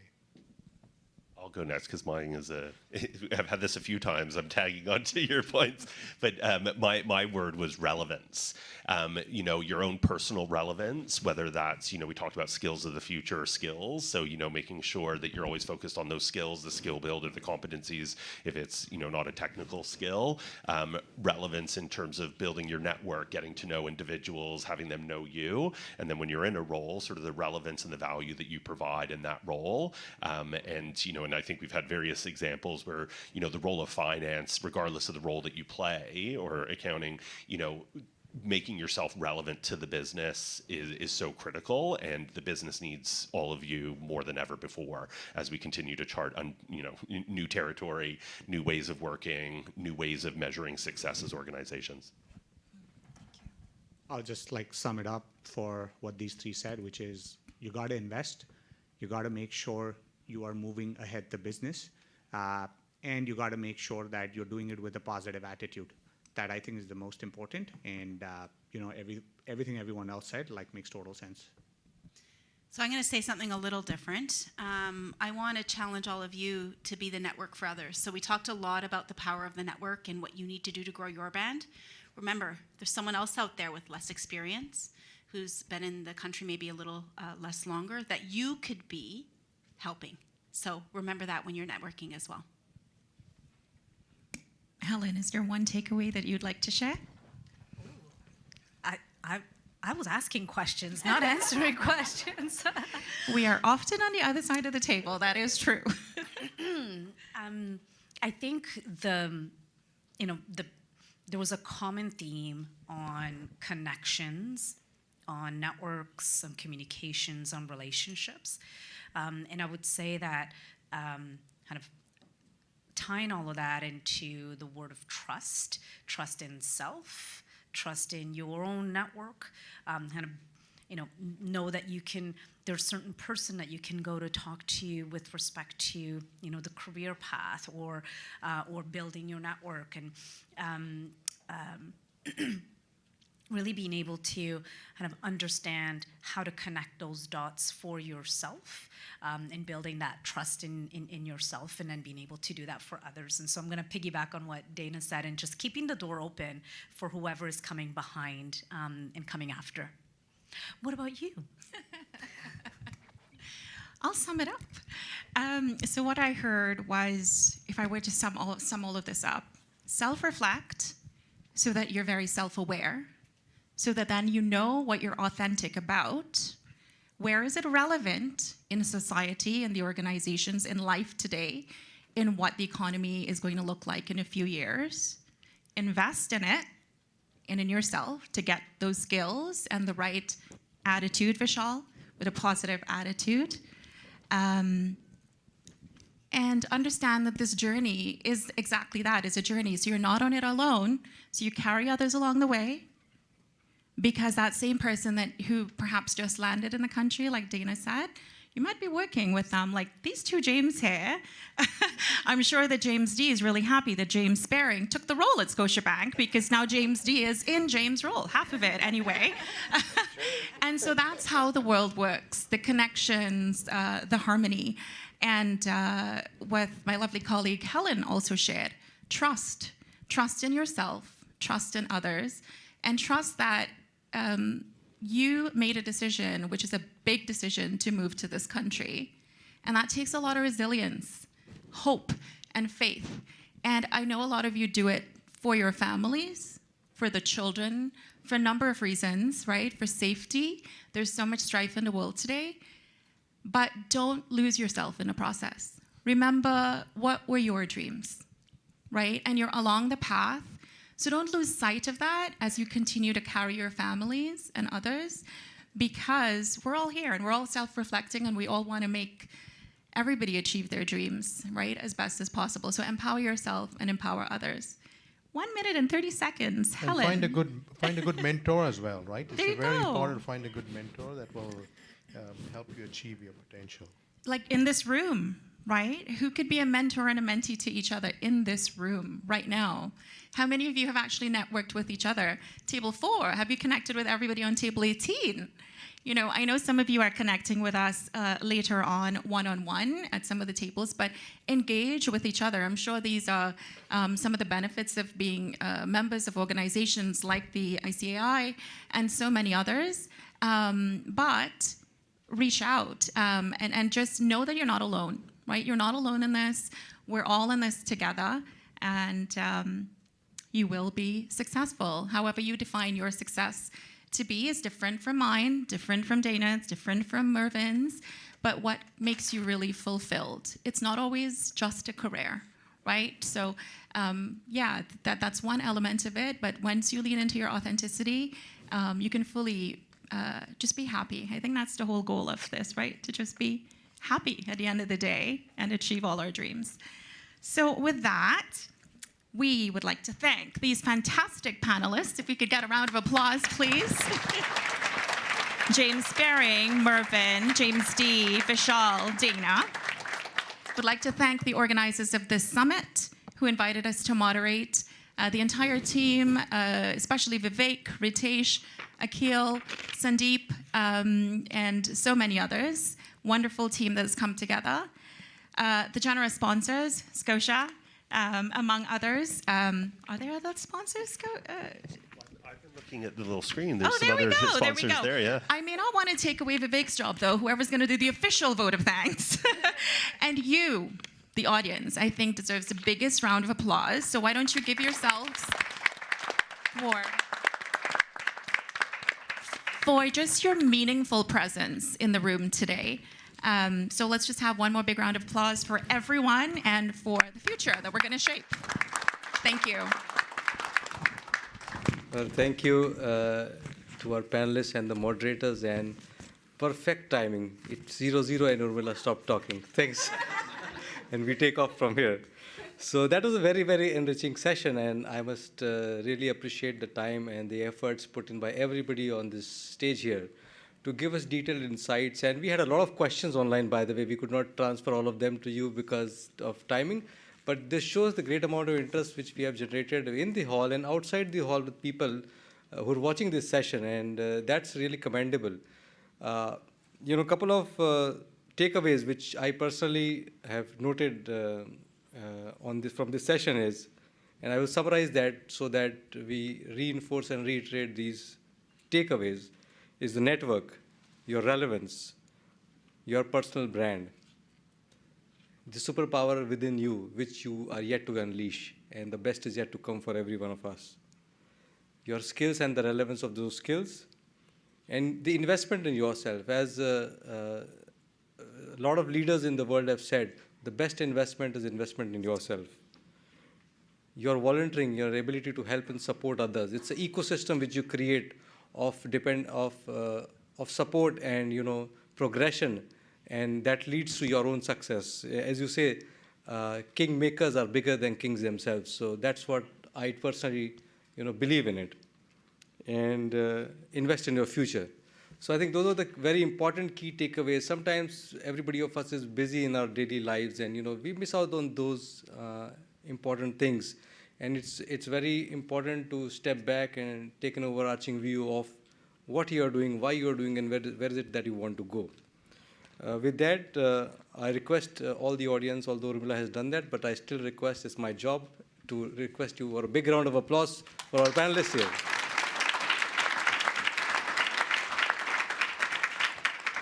And now is the time to honor our panelists on stage. So starting with, I'd like to call Mr. Sanjay Gupta to hand over a memento to Ms. Helen McConnell. Sanjay, please.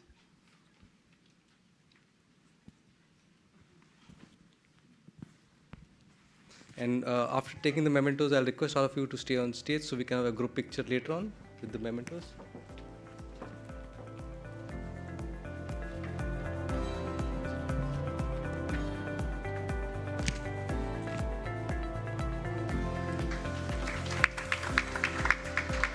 Thank you, Sanjay. I request CA Baljit Kaliravna to come on stage and hand over a memento to our second moderator, Ms. Urmila Mahabir Singh.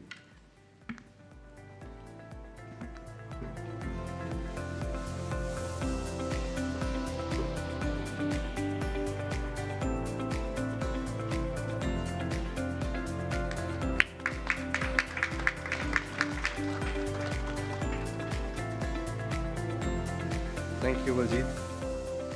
Could I request Sri Ratan Verma to come on stage and hand over a memento to Dana?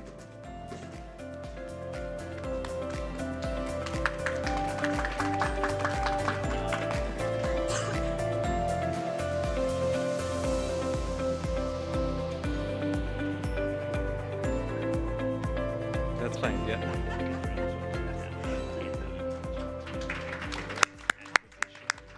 Can I request Mr. Michael Levy to come on stage and hand over a memento to Mr. James Davidson? The applause should go on, guys. You have some $1 million secrets spilled out by these guys here.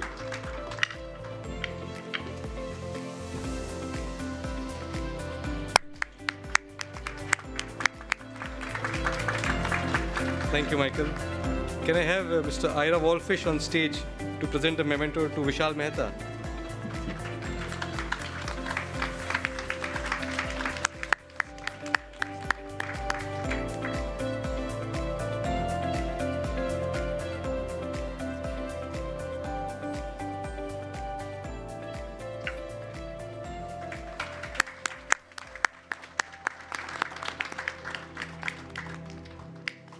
Thank you, Ira. May I request Mr. Sanjay Makkar to come on stage and hand over a memento to Mr. James Spearing?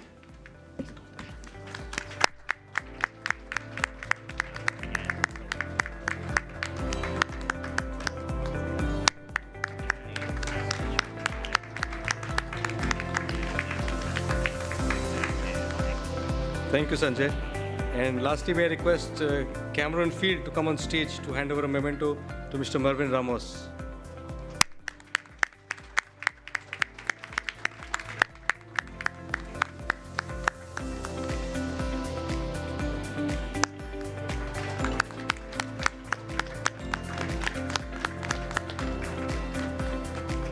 As the theme of the event is talent, growth, mentoring, I'd like to announce that Mr. Mervyn Ramos has voluntarily offered his expertise of more than 3 decades in Big Fours to mentor our chapter members. The details of the program will be announced soon, but thank you, Mr. Mervyn, for that opportunity to our members to gain from expertise. Can I request all the panelists on the stage to have a group picture and then second picture with the board members?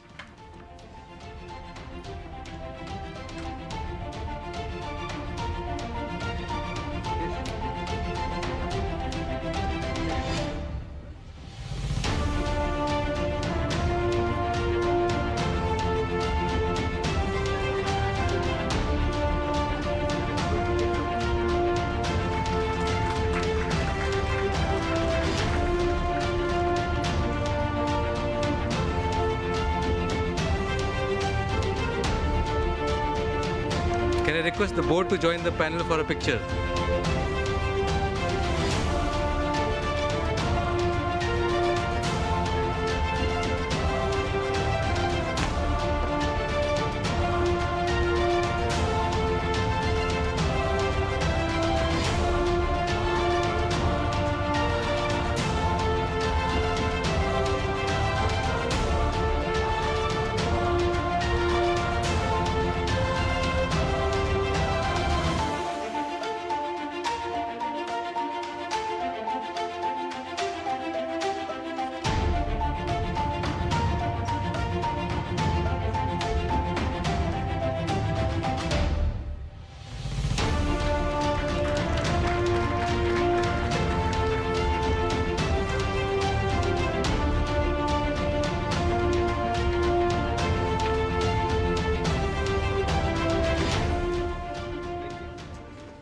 With this, we conclude the panel discussion, and I will now hand over the proceedings to my colleague on the board, Akhil Kapoor, who by no means is related to me. And Akhil is the secretary of the chapter, and Akhil, over to you.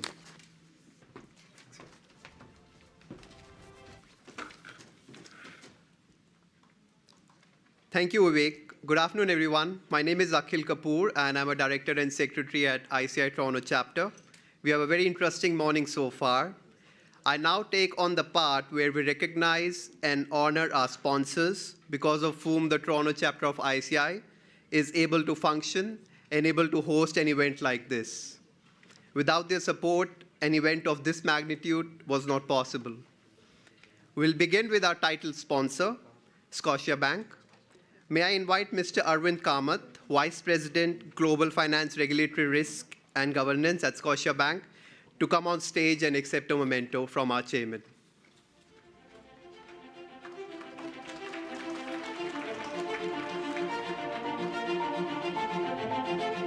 He may have stepped out. We'll continue. I would like to thank Tally and their team, led by Mr. Gopi Krishna, for being the corporate sponsor for this year. Unfortunately, they could not make it in person.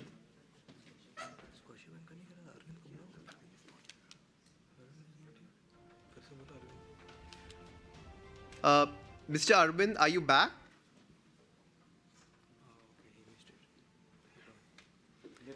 So I'll move on to our next sponsor, CPA Ontario.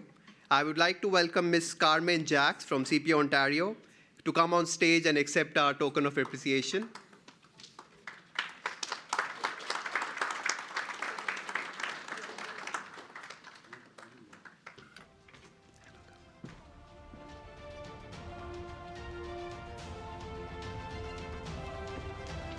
Applause, please.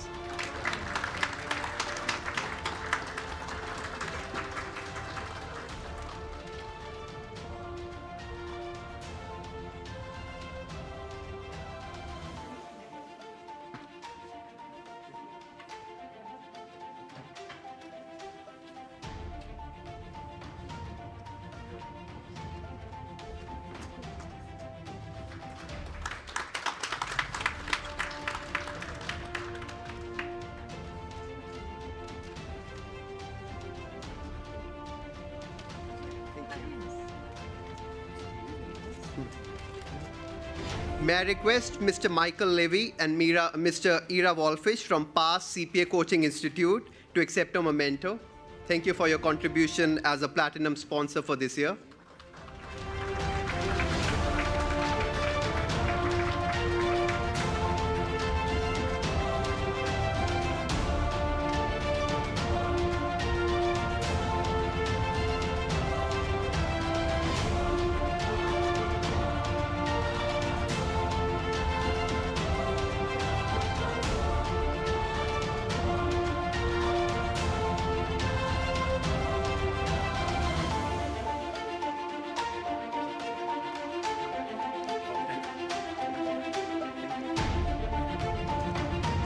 We would now like to thank SBI Canada Bank for being the gold sponsor for this year.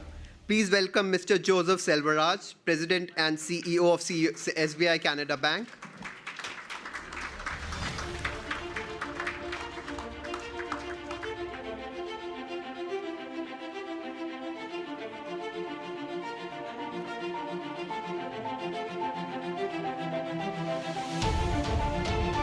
Round of applause for Mr. Joseph.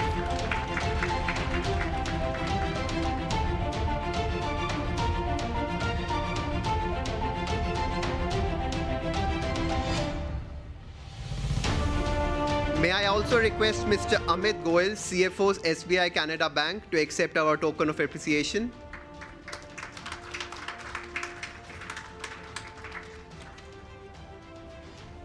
These guys fund us. Applause will continue.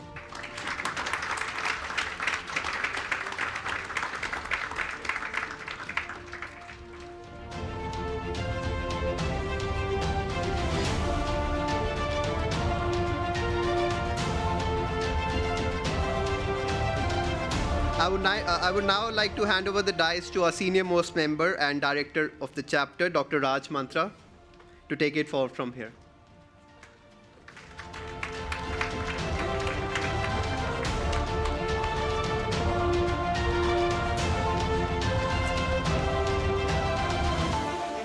Thank you, Akhil.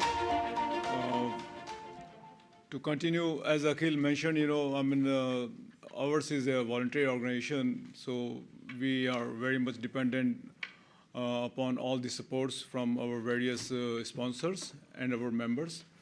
So the next one is Mr. Sanjay Makkar.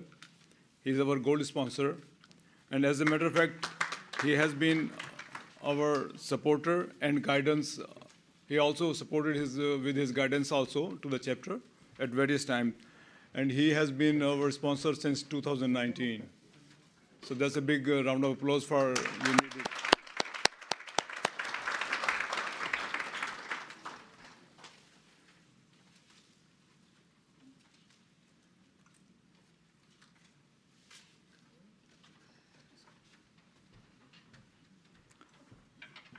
Our next gold sponsor is ICICI Bank. I would like to invite Mr. Hemang Thanewala. He's the CFO of ICICI Bank. Can we have the music, stage music going on?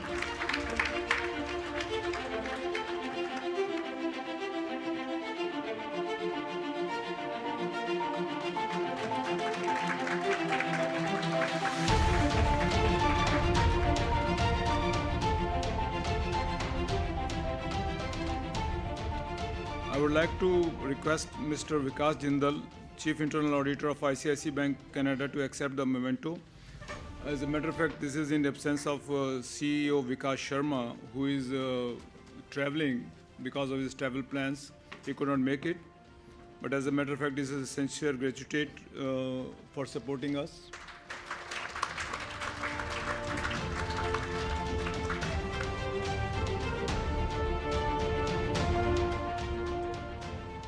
Now I'd like to call upon Mr. Samir Sharma, from President and CEO of Crown Hotels, to thank him for his silver sponsorship and offering discounts to our members at their hotels.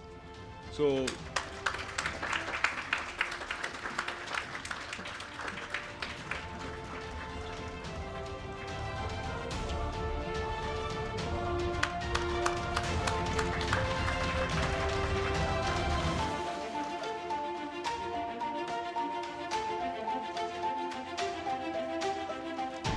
can we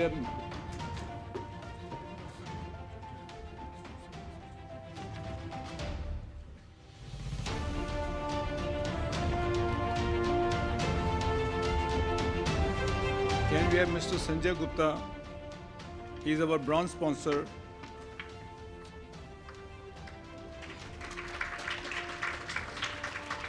He has been our bronze sponsor for years now. And as a matter of fact, he has been participating in our PD events. He is giving very valuable his inputs about the real estate market and trends.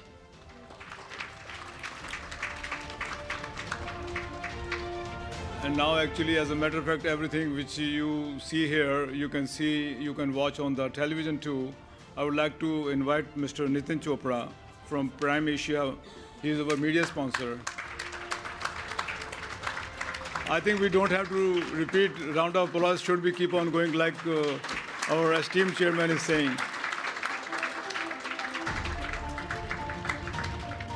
He has been very extensively supporter of us, since very, very beginning. Thank you, Mr. Chopra.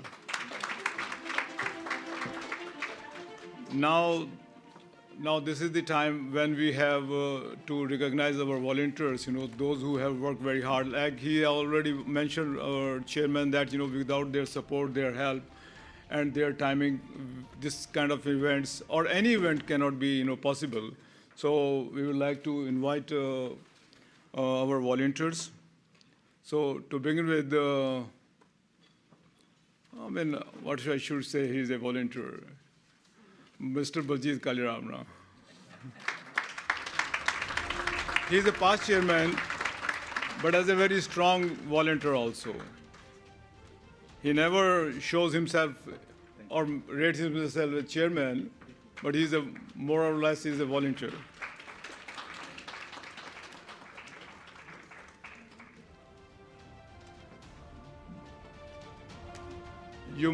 You might have seen a tiny girl, looking around, roaming around. She is CA Sambhavi Sharma. I would like to her call upon the stage. She has been very supportive in this event also, and is also working very hard towards our annual magazine also. Do I see Gaurav Lal here? Can you come on the stage, please?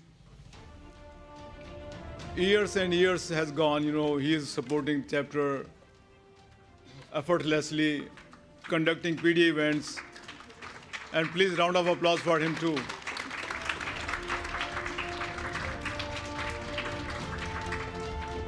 During the COVID time, he was one of the person who was conducting our PD events.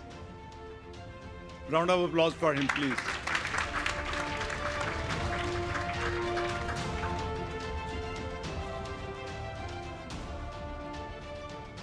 Abhilasha, another CA from India, Abhilasha, she has been very helpful. She is helping and supporting chapter. She is young, very enthusiastic.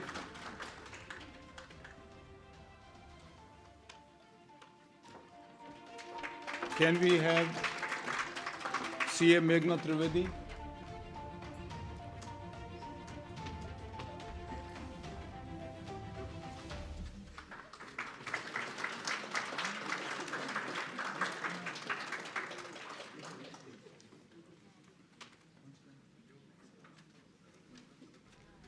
Our next one is CA Bhakti Dhokia. Is she here? Okay.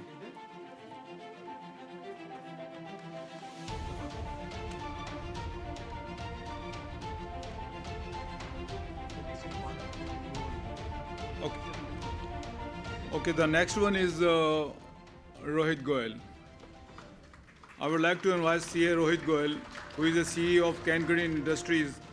He is one of the rare chartered accountant who is getting out of the accounting, going into the entrepreneurship. So they are set up a plant in Sarnia, I guess, to make biohazard products, because now you see eventually the plastic is going to go away. So he's bringing the substitute for that. Our next one is Lalit Goel, who is also from Can Green Industry. And actually, as a matter of fact, I would like to mention and thank you for these two. They are both brothers, Rohit and Lalit. They have been very helpful in logistics of all the stuff which you see we are distributing today. They made all the arrangements, bringing all the way from India and clearing it from here in the customers and everything. Thank you very much, sir.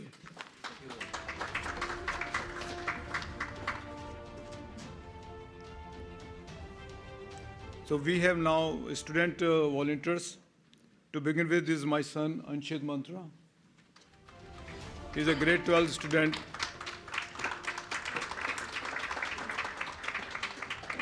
Keep on switching his career goals.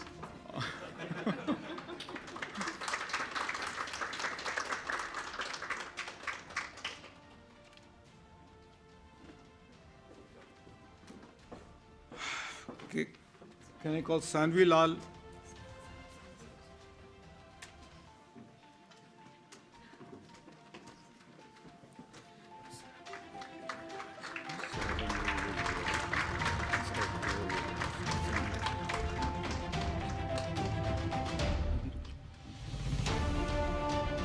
Actually, Sanvi, where is Sanvi? Okay. Yeah. So I would like to tell something about, she is a grade 9 student and very actively participating in competitive swimmings, and she wants to be an engineer in her career. So we'd like to have a round of applause for her. I think she's gone. Okay. So next one is Anya Kapoor. Ayana Kapoor. She is daughter of our esteemed chairman, Vivek. She is also a swimmer and trying to accomplish, some goals in her career. And apart from that, she wants to check the brain of the people. She wants to be a neurosurgeon. And she is very focused. And she is very focused, and I wish very luck to her. Actually, as a matter of fact, one more. No, I just want to say something. Oh, okay, Mr. Kalji, Mr. Kaljama will say something. Yeah. Thank you, Raj. There is a special thing comes to me, my just knowledge. My friend Sameer Sharma, he just made a movie Saraba, and he's a hero in that. Stand up, please. Yeah. So, आज release हो रही है movie. Go and watch it. That is our sponsor, supporters, and everything. And Saraba movie मैंने भी trailer देखा, बहुत अच्छा लगा यार. Thank you.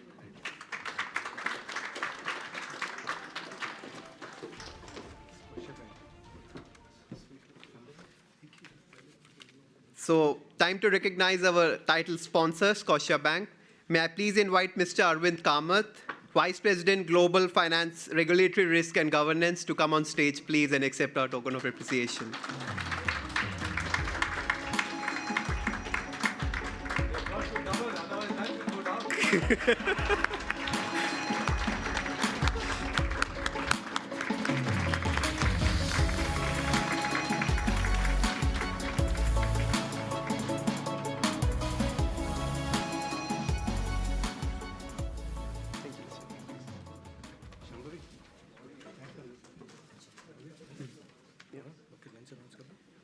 Okay, so we are opening up for lunch now.